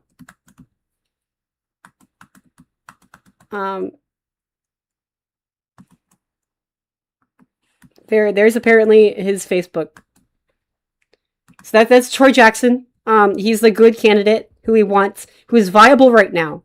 And I think if we can move the like, it doesn't have to be Troy Jackson, right? But what we need to do right now is move the conversation from defending Graham Plattner, because people are still dying on that hill. And what that's doing is giving Republicans nationwide ammunition about people who are like, seem to be defending rapists, right? And it's like damaging the Democratic band for everybody. Or we can move the conversation to who's going to replace Graham Plattner, because if that's what everybody is talking about, that's going to overwhelm him and be the pressure, right? We need to like move the spotlight that way. So if we just have the one guy, like one example to get that ball rolling and start making that push, that is a constructive conversation, right? That I think that's a very constructive conversation. That's a very positive conversation. We can start doing stuff about that. Yeah. So I just start talking about Troy Jackson on social media. Troy Jackson. There you go. Yeah, I'm gonna start tweeting about that more and like try to get some push around that. I did see Matt Iglesias is now like on that as well. Talk about like, you know, the nerds or the neoliberal nerds, and by neoliberal I basically just mean social liberals who like read books, right? Neoliberal is kind of outdated itself. There aren't actually neoliberals on the left. That's kind of a myth. That's like Ronald Reagan and Margaret Thatcher. Typically when people say neoliberals these days, they're talking about social liberals who support some kind of like mixed market economy. But all of the neoliberal creators, broadly speaking, it's more of an academic term that more broadly means liberal now, are already starting to be like, this is what we need to do. Like, we can solve this problem. On the left, on social media, like the far left, you get these conversations get very ideological and character driven as like avatars for this thing, right? Do you support Bernie Sanders or not? But yeah. So this is where it's at. So yeah. Troy Jackson, please, we can still save this. There's still a chance. I think he could get in this. If the conversation becomes, because it would have to be an appointment, right? But if we make the case that there's someone who, if the primary voters already picked Graham Plattner, but here's a guy who's in that same track. If you voted for him, if you like that guy, you will like this guy also. Will not feel like a betrayal of voters at all in the same way, right? It's, hi. Hello. What are you doing here? Whoa. Hi, chat. I'll be down a little bit if Alice wants me to be on. I just got home from work. I just got to clean up for a quick second. I hope that you're all having a great time. Yeah. That is Riley Grace Strong, my partner, RGR. We are nerds. She works at an environmental nonprofit, so she just got back. I was doing this. That's our second guest of the day. We're doing great. So yeah, I'm kind of running out of stuff to talk about here with this. I can look at Google News, see if other stuff's going on, but I saw this article dropping, and I was like rushing to stream about it. Wick and I have been the only two voices in this space who said, like, from the start, like, going back, like, a couple months now, this can't be it. Like, we can't lower the bar this much. We can't just tell everyone, as if we could magically change the mind of people in Maine to, like, just get over it and, like, vote for this guy. And, like, people don't change their minds on intellectual arguments. But there's a reality of a lot of people who are rightfully morally disgusted about this stuff and wary and put off. Not just about his character, but, like, what that means for his decision-making. There's some untrustworthy. And if we can find a replacement, surely we should find a replacement. You will see in the coming days a lot of back and forth argument and debate about the validity of the accusations and not really what that means. Not only about, like, people's values of what they consider acceptable or not, But also, I'd like to please keep in mind his decision-making abilities as well, which is more neutral, and I think you'll convince more people of if you talk about. If people can make bad choices like this, what other bad choices could they make? And that's where, even if you don't care about people's character, it does become relevant to policy and to governing, right? With the tattoo, this goes back to all of his scandals. This is a through line. With all the scandals, he makes a decision on very little. He commits hard and gets very cocky about it. He will be aggressive and like barrel through to do the thing he's decided he wants to do. It is hard to change his mind or get him to pull out of that. He's like susceptible to peer pressure. He's susceptible to substances, so he can be swayed into something. He can't be pulled out of that until he's absolutely screwed. His instinct, though, when he's done something bad, is to hide it and to deny it and to lie about it. And then eventually public pressure like overwhelms him. Only then will he pull out, right? With the tattoo, I'm not saying, oh, he hates Jewish people, because I don't know. He probably has come around and is socially progressive on a lot of stuff now. I will give you that. He probably does have pretty good views on a lot of people now. The problem is, the Steelman version of him getting the tattoo is this is a guy who can get drunk with his friends very easily, one night, do something very reckless, due to a combination of substances, of peer pressure, and does not second guess or think about anything. And to the point, he could get like a permanent tattoo on his body. He can make pretty big decisions without any like checks on himself, on people around him, on his own decision making. He doesn't question it. What that tells me is this is someone who, could say, I'm going to be super progressive and even believe it himself, get in office. And then what happens if like a group of Republicans start inviting him to like backdoor, quiet, closed room meetings, or like take him out to dinner and get him drunk and tell him to vote for a bill? Like, this is a guy who is not a critical thinker when he needs to be a critical thinker. This is a guy who can be like manipulated and swayed. Even if he, in full honesty, right now is fully socially inclusive and intends to be, this is a guy who can get duped. Like, this is a sucker, And then, if he does do something bad, he can deny it. Like, he's very proud and cocky. And he does not, like, go backwards or undo anything. So that's, like, that's another liability. With all the allegations, it's a similar thing. Like, he's very impulsive going into something, very manipulable, and then very hard to, like, come out of something. And that's what makes me really, really scared. Even if he has all the right politics now, he says all the right things, even if he means all the right things. This is a guy, like, he could be played like a fiddle. And that's why I think he's kind of a liability to, like, actual governance. That's not what I want in a leader. If we're looking, like, who will actually stand up to Trump. Meanwhile, Janet Mills, there's an old clip of Janet Mills I want to pull up. And this is why I even favor Janet Mills in the primary. Janet Mills standing up to Trump. Brunch. I think it was a brunch.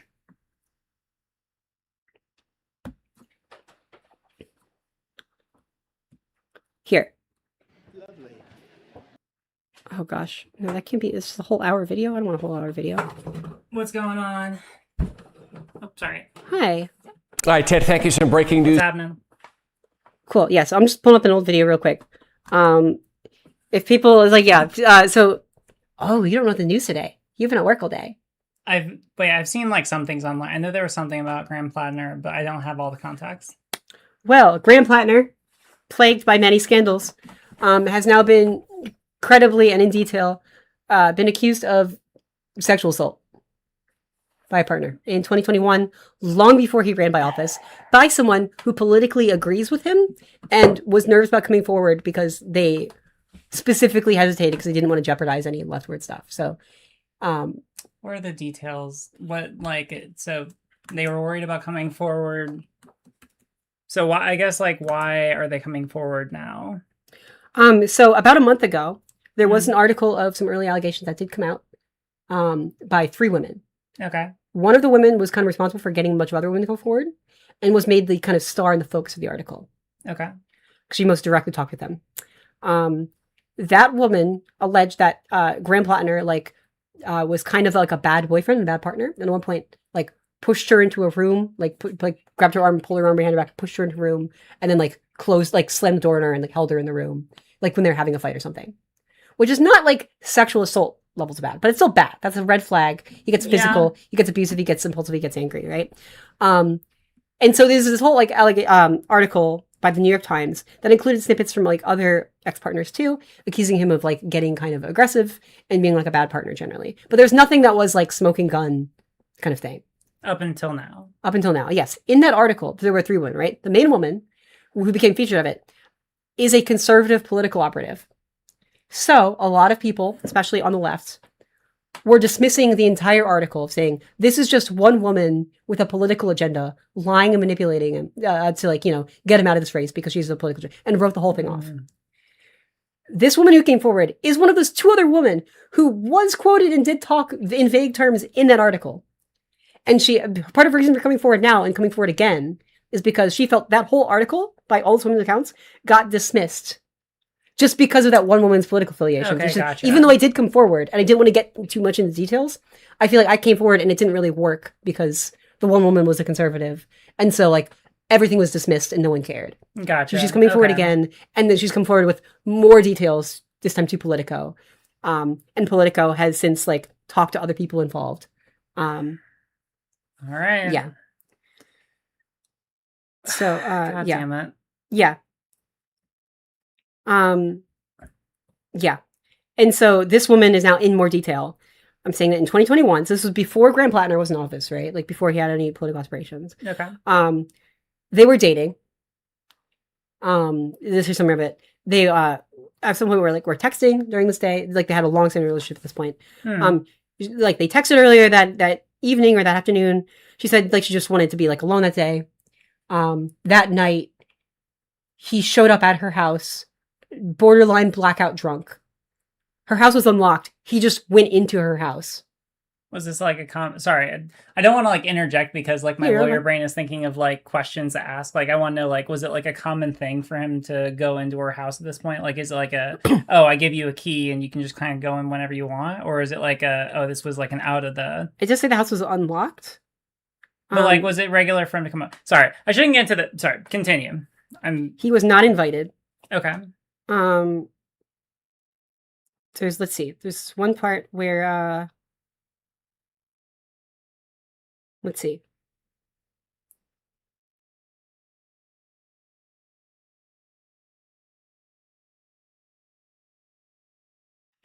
That night in late 2021, she said she had exchanged text messages with him and told him not to come over, saying she wasn't in the mood for company. Later that evening, she said she realized when she heard a sound on the stairs that he had let himself into her house, which was unlocked. Oh no. Plattner came up the stairs, Rassicot said, to where she was on a couch. He got on top of her and kept grabbing her, she said, while she repeatedly told him to stop and that she wasn't interested. Rassicot said she smelled alcohol on his breath and believed he was, quote, almost blackout drunk, because Plattner ignored her protests and continued to grab her after knocking over an antique sewing kit, spilling small needles everywhere. I had been telling him these words like, no, don't, she recalled. And the look on his face and realizing what was happening, I just realized that, like, I'm in a situation where there's no consent here, she said. Rassicot said she tried to separate herself from Plattner by telling him she couldn't be in that room anymore, after which he followed her to her bedroom and had sex with her against her will. She said he also ejaculated... Sorry, hold on. You scrolled right past that, because it was already pretty bad. Read that last part back again. She said he also ejaculated inside of her, despite her telling him not to, as she was not using birth control at the time. Sorry, let me scroll back. Scroll back up a little bit. After which he followed... That's the part. After which he followed her to her bedroom and had sex with her against her will. That's okay. Okay. I just needed to make sure I heard that correctly. Sorry, you can keep going. She said he also ejaculated inside of her despite her telling him not to, as she was not using birth control at the time. So, yeah. This article goes on to specify that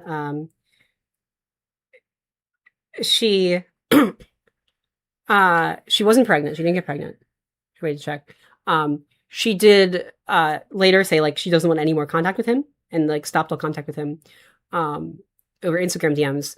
She then says she did delete all of her messages with him because she just wanted to leave that behind. But then later she did go on to text other people, right? So there are 3 other contacts that have corroborated her account. One, she went to a therapist that she still goes to and has emails with the therapist and is in touch with the therapist. Okay.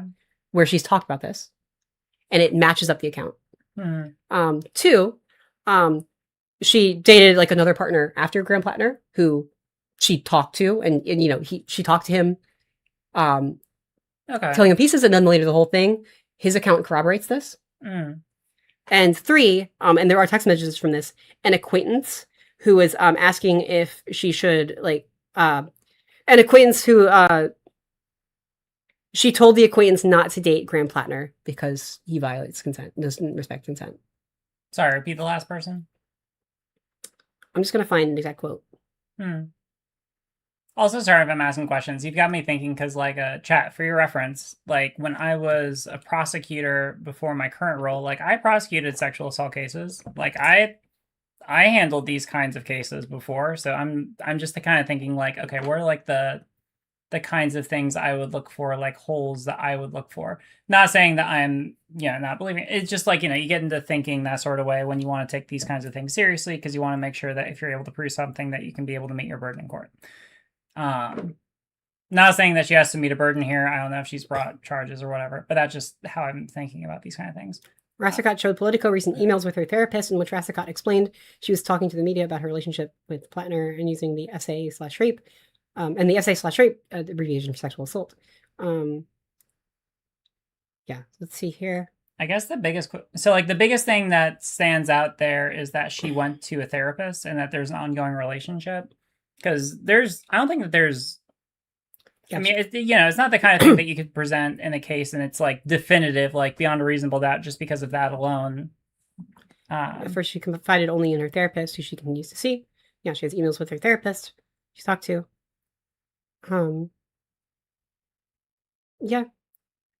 Rassicot also shared details about the alleged assault to the man she dated after Plattner, who she began dating in 2022. The man, who was granted anonymity out of concern for his personal privacy, told Politico that Rassicot had told him in bits and pieces about a bad experience with Plattner before confiding the full details of what had happened in 2023. His account of what Rassicot told him about the incident matched what Rassicot had told Politico. Also, she had 3 interviews with Politico. So Politico talked to her 3 times, was consistent. Politico talked to this boyfriend who gave separately, who gave a consistent account. There's the emails with the therapist talking about this. Rassicot shared with Politico a series of private Facebook messages she exchanged with an acquaintance in 2023, about a year and a half after the alleged assault, and well before Plattner launched his political career, in which she cautioned the acquaintance against getting involved with Plattner. In the messages, Rassicot said she had, quote, ended up in a bad situation with him, describing Plattner as, quote, consensually careless, and saying he, quote, doesn't listen to you and drunk. Reached by Politico, the acquaintance said she received the messages, but declined to comment. Politico granted her anonymity at her request to protect her privacy in the main community. So here's the screenshot of the Facebook messages if you need further proof. What's his deal? Should I not fix up my friend, assuming he's single? He can be charming and funny, and he's a decently intelligent person. He's not all bad, but I ended up in a bad situation with him, and I will just very politely call him consensually careless at times. When drunk. Plus PTSD. I knew about the PTSD. He lies also. Forces himself on people. Politico also spoke with a friend Rassicot had told about the alleged assault last summer. This is another person on top of that. Shortly after Plattner launched his campaign. That friend, to whom Politico granted anonymity due to fear of social and professional backlash, recalled that Rassicot telling her about the incident, including that Plattner had been, quote, very drunk and wouldn't take no for an answer. Yeah. So that's 4 people, right? So his therapist, later boyfriend, acquaintance who was something about setting up someone with him. She's told not to date or not to go with, and then a friend.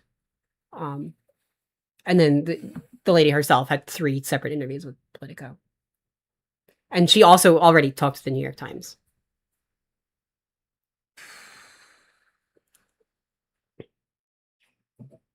It's not good. Sorry, I don't know if you want me to opine as like a former prosecutor. I won't opine on that. As my political take is this is Jesus Christ. I think I actually remember you talking on a panel about this before, because I'll watch her sometimes do panels, stuff, chat, whatever. Fuck you. But I think I remember you mentioning specifically the concern that, oh, well, if this is what we know at this point in the primary season, then what's going to come out once we get into the general election cycle? And yeah, I feel like this bore out pretty well on that front. Or for the worst, When the tattoo thing came out, that was very early on, and it kind of seemed like the thing where more of a merciful shot across the bow of, hey, this is probably the first of many things. Like, you know, it was a warning, drop out now while you have a chance. Got through that. Then just before the primary, the first wave of like allegations came out, which was not super hard, but enough to be like red flags. Which was another, I guess, warning sign dropped out. Now there's 1 week left for him to, even though he's won the primary, to drop out and be replaced by the party. Okay, there's still a week left. At yes, this point. Exactly 1 week. So this dropped today. Graham Plattner has made a video, not saying he's dropping out, but his campaign has postponed all of his events for the week. And he said something, so he denied the allegations, and he's taking time to consider the path forward. Okay, so they're realistically considering dropping out. Very likely, yes. And then just having, I guess, the main Democratic Party substitute in someone to run in his stead? Yeah, that's what it would have to be. Yeah. Gotcha. Yeah, I mean, I'm at least glad to hear that sounds like they're seriously considering it, because they should. Otherwise, his polling has not been great, right?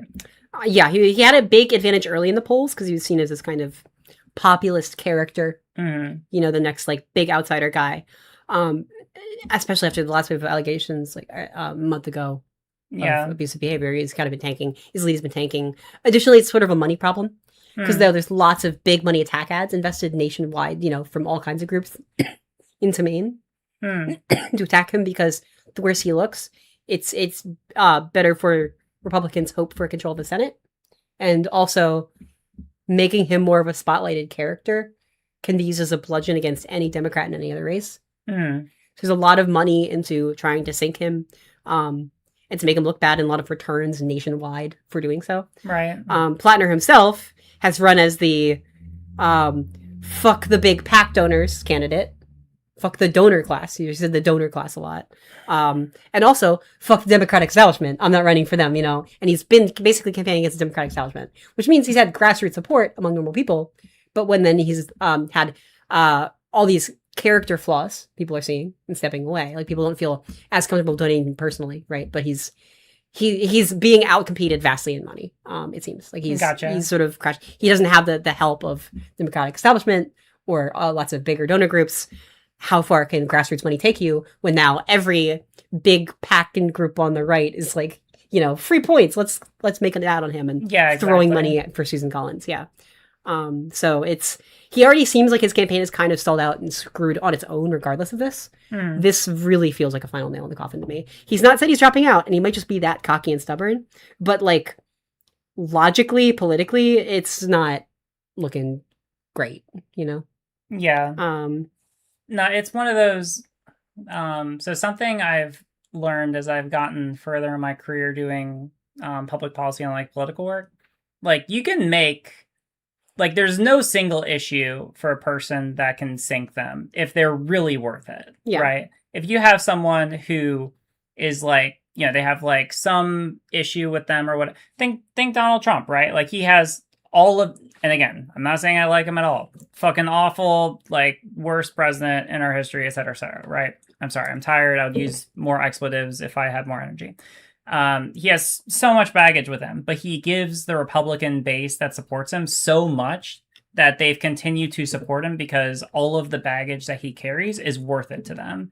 With Graham Plattner, to flip it on the Democratic side, like if he had if he had, you know, if he was like a really charismatic figure who like unified the entirety of the Democratic base, and then something like this came out, then there might be some more of a serious discussion like, well, we really want him. So like, is it worth trying to deal with whatever this is? But like, we're not getting, like, what's like the comparative benefit of getting him over average Democratic senator. You Well, know, he's polling worse than generic Democrat and has for some time. Yeah, exactly. So the meme has been, hey, can generic Democrat enter the race? Yeah. So it's like, not only is he not giving us a lot of benefit, but like as far as the political strategy, but also like, do you fucking want to have to defend this for an entire political cycle and deal with attack ads like this for an entire political cycle? Like, I fucking don't.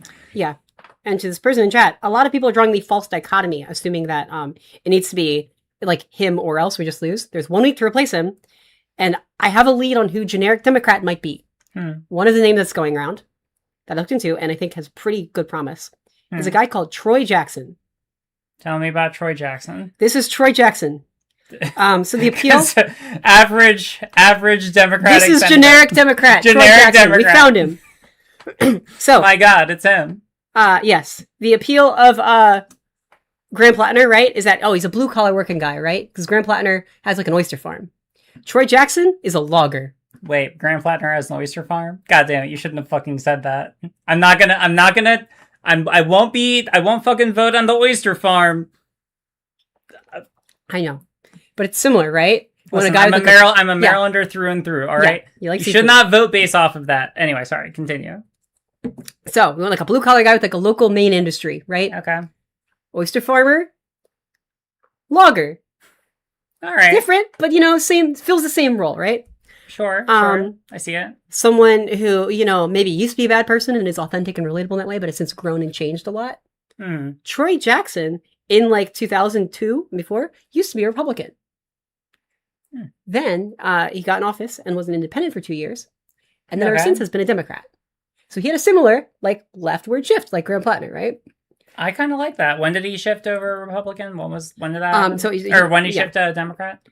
So he was a Republican before 2002, independent from 2002 to 2004, Democrat from 2004 to the present. Interesting. And initially he had like anti-abortion and anti-LGBTQ views, which he since attributed to he was raised like Catholic, but he's since like outgrown all that, right? And so, socially, that's a big concern with Graham Plattner, especially to moderate liberals. Will Graham Plattner like sell people out and throw them under the bus because of his red flags? Even though Graham Plattner now has said he's changed and done all the right stuff. But Graham Plattner doesn't have any record in office. So we don't know. He's saying there are things we don't know if he's actually like meaningfully, for standing up for minorities. This guy has been in office for a very long time. And he's been a Democrat for a very long time, right? So he's actually has a proven track record to do that. He was most recently endorsed, in fact, even like better than Janet Mills was able to do, by a native like tribe in Maine, because like those issues are very important to the makeup of Maine, like Native Americans, right? So that's good, right? Pro LGBTQ, is like stood on business for that. Okay. So socially, he's not like a red flag, right? He seems like more like progressive socially. Economically, similar, populist sort of ish like Graham Plattner. Populist is too broad. He's pro workers' rights and pro union rights.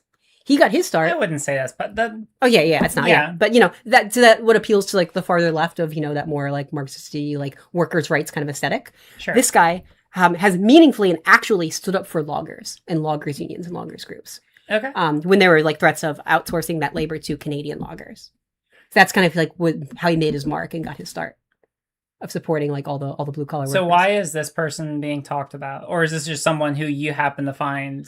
This is one thing that's floating around because Graham Plattner has 1 week to drop out and be replaced by the party. So it's who could be generic Democrat, who could A, retain the support for Graham Plattner personally, B, still check the generic ideological voter. Yeah, obviously I'll vote for like a shoe over Susan Collins.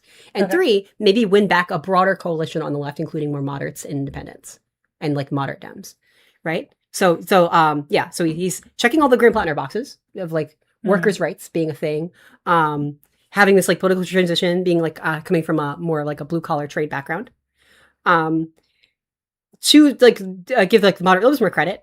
So he was in the Maine House of Representatives until 2008. Then he was in the Maine State Senate. So this is like a state level politician in the state Senate, and he was there from 2008 until 2024. So very long track record of doing good things. In this cycle, he was running for office. He was trying to run for the governor of Maine. Okay. And he finished third. It was like a ranked choice kind of primary thing. So he dropped out. But he was actually at the same event where Bernie Sanders endorsed Graham Plattner. Bernie Sanders also endorsed this guy. He was literally there. Really? He's like a parallel. He has like all one for one, all of the pros of Graham Plattner and none of the baggage. Whereas Graham Plattner was voluntarily going on more mercenary tours in the Middle East and getting Nazi tattoos. This guy was a Democrat in the Maine State Senate that entire time. All right. I like him. Send it. Yeah. This is Troy Jackson. So we found his Instagram, and our call to action for the day is for people to go like tag him on Instagram or whatever, and you know, see if we can get him to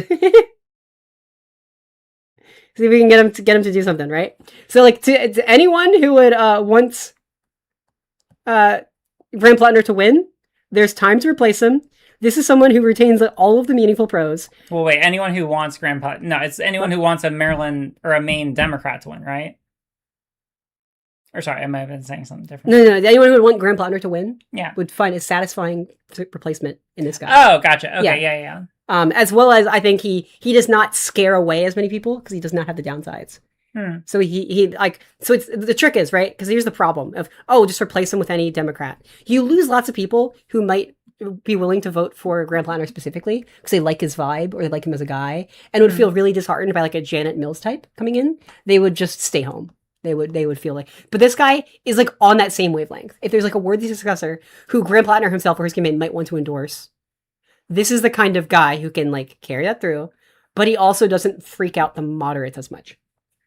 And he was the main Senate like majority leader, then minority leader once the Democrats got left, and then like he's the main Senate president.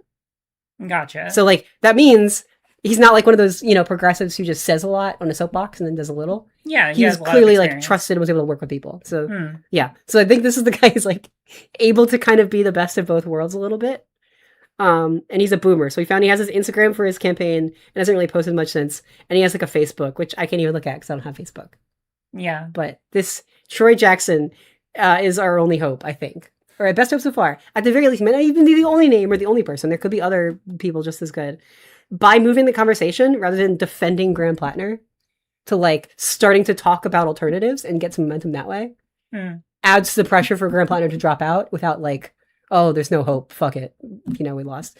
Because Graham Plattner is not on track to even win at this rate, I think. Like, yeah. This is what they're willing to drop before we have no choice but Graham Plattner. 1 week from now, when he's locked in and he can't step down, they could drop the worst stuff they have on him. Yeah. Yeah. And he's already not winning. Because I mean, like, I gotta think about how I'm gonna say this. Like, so you know, vote blue no matter who. Fuck Republicans. We need to replace them. It is like an existential threat to our country. Disclaimer. But like, if you go forward with Graham Plattner, do you really want to have every single conversation of like starting up front by having to do a disclaimer like, yeah, we know that he has pretty credible sexual assault allegations, but Republicans are way worse. Like, it just is. That's not something I want to defend in any conversation politically ever. And to be clear, it's not defending that kind of behavior.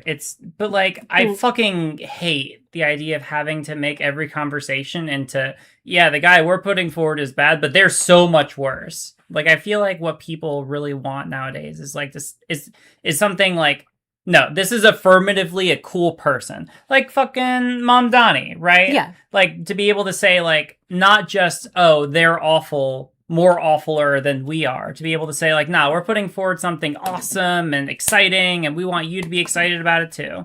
Because, like, that's what... I feel like that's the conversation that people want to have. And with Graham Plattner, it's just like, you're just fucking...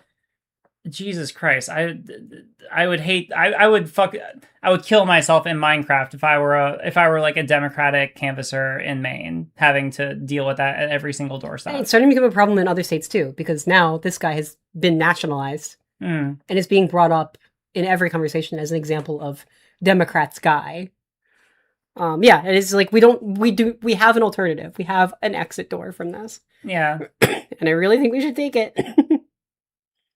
Because I want candidates to be proud of and race to be proud of. Like something like Mamdani's a great example. Like had good stuff, talked about it, showcased himself. Hey, we're good at good stuff. They're also bad and shitty, but also we have good things. Yeah, and that's pretty cool. Exactly. Yeah, I want to advocate for good people, not have to defend bad people. Yeah, good people and good ideas.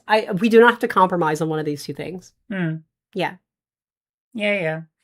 I endorse Troy Jackson from Maine, who is not at all running or in this race right now. We'll manifest it. Amazing. This is Live, Laugh, Love. We'll manifest it.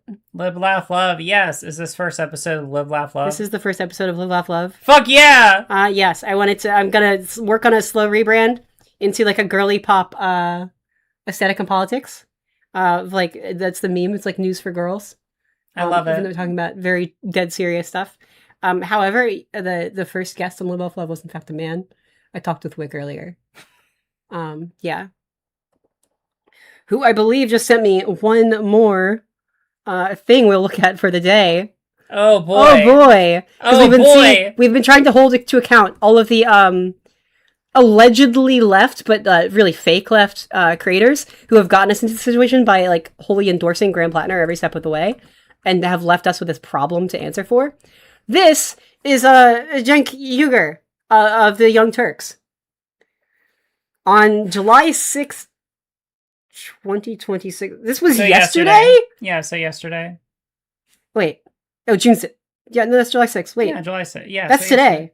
No, today. Oh, wait. No, fuck. Yeah, you're right. Wait, okay. Today is the 6th. Yeah. I keep mixing up the month and day. Yeah, oh my god. Okay, wait, hang on. When did this article drop? All right. 3:59 p.m. is when he tweeted that. Wait, what time of day did this article come out? He's still defending on this? He's still dying on this hill? Well, lots of people are going 3:18 p.m. So this is his response to the article detailing the allegations. Yeah. This is like 40 minutes after. This is what I know for sure about Plattner. Every legacy media outlet is trying their hardest to make sure he loses. They are investigating every minute and every facet of his life. They never do this for insiders. They despise outsiders who challenge power. As a reminder, by the way, Swalwell's allegations came out and he was booted out. He resigned in disgrace. He dropped from the gubernatorial race in California. So this is already a lie. The minute a candidate says he's not going to listen to the donors, especially AIPAC, he is set upon 24/7 by people posing as reporters. They are the attack dogs of the wealthy and powerful people who run this country, and they hate it when their orders are not followed. So no, I don't believe any mainstream media story. Followed. I don't believe any mainstream media story. That's just saying straight up, I don't believe women. And I think they are agents of propaganda and not real news. Sorry, propaganda and not real news. And to my knowledge, they haven't investigated a single component of Susan Collins' very long and very corrupt life. Missing an apostrophe. Oh, he's typing this with typos. This was like a fast off the cuff thing. Because that's precisely the type of corruption that national media loves and wants you to think is normal. Okay,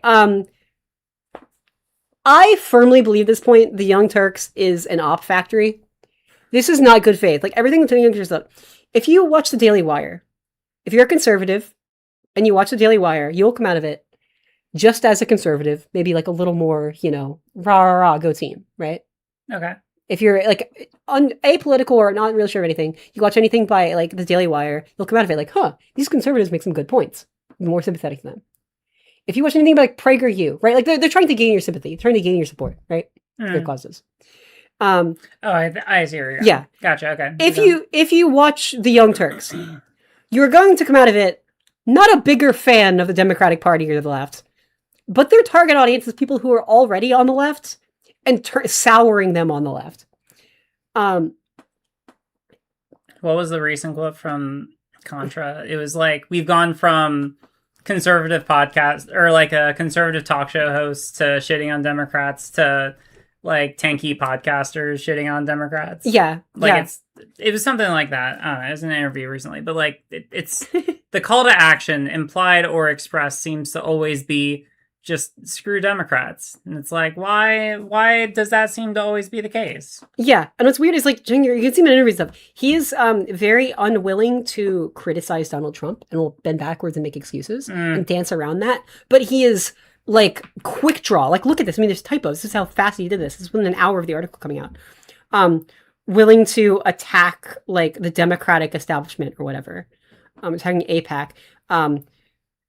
Trying to disqualify the reporters, calling them attack dogs. Yeah, that's super fucking weird. Is there any saying they're not reporters? Who did the report? Like people posing as reporters. Like who did the reporting? This is by Jessica Piper and Adam Wren. Who let's see if they've ever written stuff before. Oh, senior data reporter. Okay. Oh, at Politico. Okay. Yeah. Oh, it's just her recent coverage. There's like at least 10 articles here. Okay. Posing as a reporter. Yeah, and then there's 2 reporters on this. And also, this is far from the first or only article, so he's accusing a lot of people. Oh, senior national politics correspondent and playbook contributor. Posing as a reporter. Yeah. Posing as a reporter. Look, if they wanted to hire someone to pose as like a reporter real quick, they would look better than this, okay? Look how sad this man is. What happened? He does need to pose better. Yeah. At least, okay, 10, this is just recent coverage. 10 articles. Some about the World Cup, like it's just, different stuff. An article about the guy in Michigan. Didn't you know if you wrote an article that someone doesn't like, then that means that your entire credibility and career as a journalist actually is just nothing. That's how that works. Yeah. Mm-hmm. So if you say something that I don't like, then you're not real. I'm the only real person. I am the baseline for correct opinions, which is a meme, by the way. You're not supposed to actually sincerely believe that. Yeah. And look at just this is also a part of the playbook for bad actors. Bad actors do this, right? They will never actually show or platform the thing or person they're criticizing. They'll just talk about you and slander you. Have you noticed this doesn't actually talk about what the allegations are, what the substance of the story is, doesn't link to it, doesn't quote tweet it, doesn't show a picture of it. It's just a mainstream media story. That's so vague because this gives them full black box control over their audience. They want to hide you from that information. True and honest actors don't fear opposition on this. I've read the article in full on stream. I don't, it's on Substance, but this is Christ. This is bad. This is real bad. This tells me everything I need to know about who this guy is. I don't know. Is this just a pattern of his behavior? I mean, I've never had a high opinion of him. I don't need to feel bad about fucking whatever. Yeah. I've just always been suspect of that whole string of the internet where, it just seems like they keep churning out people who happen to be disproportionately, if not solely, critical of Democrats. Just seems a little bit weird. Why are they always solely critical of Democrats? It's exhausting. It's a little sussy. It's a little sussy baka. Who benefits from that and who does not benefit from that? So I mean, I'm not surprised. Yeah. So that's that.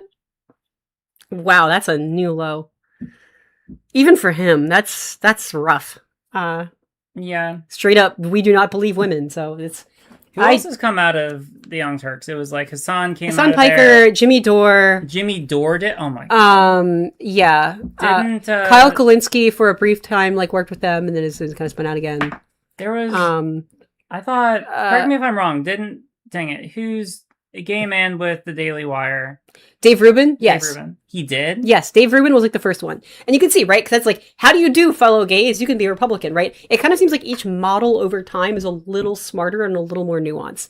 Emma Vigeland, who's on the Majority Report, which is one of the other sources we have on our list of our honorable mentions of rat fuckers, who have run support, uncritical support for Graham Plattner over time. Yeah, this is my Enabler Hall of Fame. Oh my god. Yeah. Damn. So right. Sam Cedar, the Majority Report, right? Emma Vigeland, who's the reporter, came out at Young Turks. They're constant shitting on Democrats from the left. Kyle Kulinski constantly shitting on Democrats from the left. These, by the way, are people. Both of them have swept for and Jimmy Dore. What's her face? From Hawaii, Tulsi Gabbard. Oh, she was the progressive darling of the left back in 2016, known Russian spy asset controlled by a cult, in charge of all national security under the Trump administration, very recently fired. This is the same people who enabled her career all the way. Even when being in Hawaii, when she was the progressive darling, had anti-gay views, by the way, historically. But left economic populist. Wow. Oh, Jon Stewart's on this list. Aww. Yeah, that one hurts a little. Yeah. Jon Favreau from Pod Save America, Ben Rhodes from Pod Save the World. Both swept for Plattner. Making light of the tattoos and stuff. Wait until people who were the tattoo he covered up make fun of it because he was doing well in the polls late May. Uncritically forgave him and accepted his story that he has changed and was fine. Mehdi Hassan and Matt Stoller did this weird, or on this weird thread as well, where people were writing off the allegations against him because it was a conservative lady who did it, and then made it a thing about Israel-Palestine as a way to discredit, right?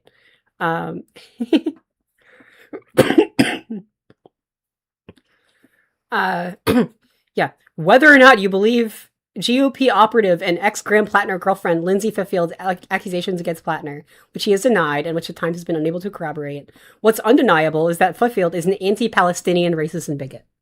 Now, she was the person who accused him about a month ago, was one of 3 people, by the way, and this new detail allegation from Politico is by one of those other women who got completely ignored and thrown under the bus because the one woman was a conservative, so no one listened to the other 2, or her.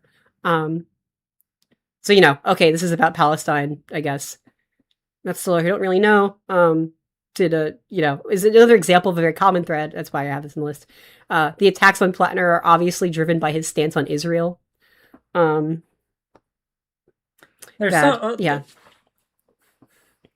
too there's unplugged from a lot the internet. here. Because if you take just that in a vacuum and present that to me, because I'm sure that there's some kind of complicated the lefty sort of stance in Israel. If you take just that and present that to me, it feels like, bro, your biggest thing is covering up a Nazi tattoo. Here's what you have to know, okay? And it's very easy. I know you're tired. You can remember work. It's a lot to keep track of. Okay. There's only one political issue in the world, and it's treating the Middle East complex hellscape that is the Israel-Palestine issue like it's a soccer game. And just don't be Jewish. That's the other part of it. Just don't be Jewish, in which case you're already written off as evil by a lot of the internet, and you will be held to impossible standards. And you just have to say genocide bad, and then you're a good guy. Otherwise, you're a bad guy. It's very simple. Can I just do good housing policy? Can I just make my state better as far as renters' rights? Is that possible? I don't know. I think if you want to work with any local contractors unions or they have any local tiny elections, you need to ask them about their stance on Israel-Palestine and nothing else for ideally 45 minutes straight and be as hostile as you can. There's only one political issue left in the world. This is social media optimization, enshittification final boss. Dog catcher, how do you feel about Gaza? The plus side is after you condemn Israel and say you won't give aid to Israel, there's no obligation whatsoever to actually paint a plan for Palestinian statehood or anything like that. They don't put that burden on you. Even though Kamala Harris had one, they don't care. So, it's just we only need to talk about Israel-Palestine and nothing else. I'm but you tired. only need to do step 1. Yeah. I'm tired, boss. So that's why, this issue coming up, these allegations that are complicated and hard to square with your stated support for Graham Plattner. Well, just write it off as, I don't know, an Israel conspiracy, I guess. That was the popular stance at the time a month ago. Now it's a little harder to play that card, but that doesn't stop Mr. Uyghur from trying. So, I do not trust the Young Turks, and this is why. To me, they are an op factory. We can't forget honorable mention from the Young Turks, Anna Kasparian. Very nuanced, very socially progressive seeming for a very long time. Then to just go full Groyper on anything related to Jewish people, and also a TERF. That's the next gen model. So they get more nuanced. We've come a long way from Dave Rubin, right? Where it's just, hey, Republicans, you can be gay as long as you apologize for existing. Yeah. There's not a convincing sell for a lot of them. I'm going to be honest. I'm surprised that Dave Rubin has any kind of audience at all. Actually, no, I shouldn't say that. There is there is a meaningful contingent of cis het white gay men who very much are that kind of oh, I'm not with the rest of them sort of mentality. There is that demographic, but log cabin Republicans. But like, bro, they're not in social media. Like, what are you doing trying to appeal to them here? It's very sad. It does not work. And the Daily Wire has laid off like half of its staff. It's Ben Shapiro's company. I'm not sure if Dave Rubin is directly working for them, but they're all affiliated in the same media sphere. So a lot of their viewership is gone or fake and no one will play. Maybe they'll get more money come election season. But yeah, no, there's not really much of an audience. So they have to appeal to the self-described left who ends up shitting on Democrats and women all the time instead. But now they're doubling down for accused rapist with the Nazi tattoo. The future is bright for the far left. Did you know the same people who are running Graham Plattner also ran John Fetterman? Oh, did they? Wait, really? Yeah. That's Fight Agency. Really? It's an organization called Fight Agency. They know how to pick them. So here's the thing. All right, this is some important revelation. All right, a Moses coming down from the mountain. All right. Populism is super cool and sexy and hot until you realize that a really big reason why populism is bad in the long term, not in every situation, sometimes populist candidates can be good, but a big reason why populism is bad in the long run is because it means that you're electing people into office who have not actually been tried in the public arena and who have not actually served in public office before. So you're going to end up getting people in who like are going to promise you the world and everything and so on and so forth. But then it's going to be like, oh, they didn't actually disclose this thing about their personal life. Or, oh, actually, they didn't know what it feels like to be criticized by people XYZ. Or, oh, actually, it turns out that they just completely fucking flipped their political views once they got in office. See Fetterman, right? Like, there's so many unknown variables that you get with those people, and they end up just never fucking delivering. But when they don't deliver, then you can just rewrite history and pretend it was moderate liberals who did it. All of my hatred. Like they did with Fetterman, and they're now doing with Graham Plattner. Or see, like, fucking Donald Trump. How many promises are we up to? Well, we're going to end the war in Ukraine on day one. All right? It's going to be voters day can't one. count, so it's fine. God damn it. It's just every single fucking time. It's populists who promise the moon and get... I don't know. Maybe... There's so much to unpack here. It's just voters need to be smarter. Voters need to get smarter and learn how to not be conned. We need to learn how to value expertise again. Like that's something I talk about with Wick. Of like expertise? That sounds gay. What's that? Yeah. That's what I'm talking about with Wick. Of like this idea of like, oh, this person is anti-establishment, therefore good, or the establishment, therefore bad. It's like maybe maybe qualifications matter. I don't know. People don't like the establishment because there might be one smart person who works at an agency who tells you that you can't do this very niche particular thing with your land that you want to do. So you take it out by voting Republican the rest of your life. I'm joking, but that's basically what happened this year with not exactly, but like there's a whole ongoing debate in Maryland about banning leaded gun ammunition. And it makes Republicans real mad. It makes them really fucking mad. And this year the bill was defeated, but like we're gonna keep pushing it because there's like solid evidence out there that no, like when you use leaded gun ammunition, especially for hunting your own game meat, it does contaminate the environment. It does contaminate your game meat, and people really don't want to have to deal with the repercussions of having to poison themselves and their family. But instead of actually changing their behavior, they instead take it out by voting Republican and just pretending like, oh well. No, actually, fuck you, science. I don't know. True. I've heard the phrase activist scientists more than I care to ever hear in my life. These people failed science class. Yeah. Upsetting. Well, I think it's been a good conversation. Live, laugh, love. Live, laugh, love. We need to get good at chalk drawing on the board back here. I think that's the next frontier. Sure. Do you want to get dinner? Yeah, I want to get dinner. All right. Goodbye, chat. We're going to get dinner. Goodbye.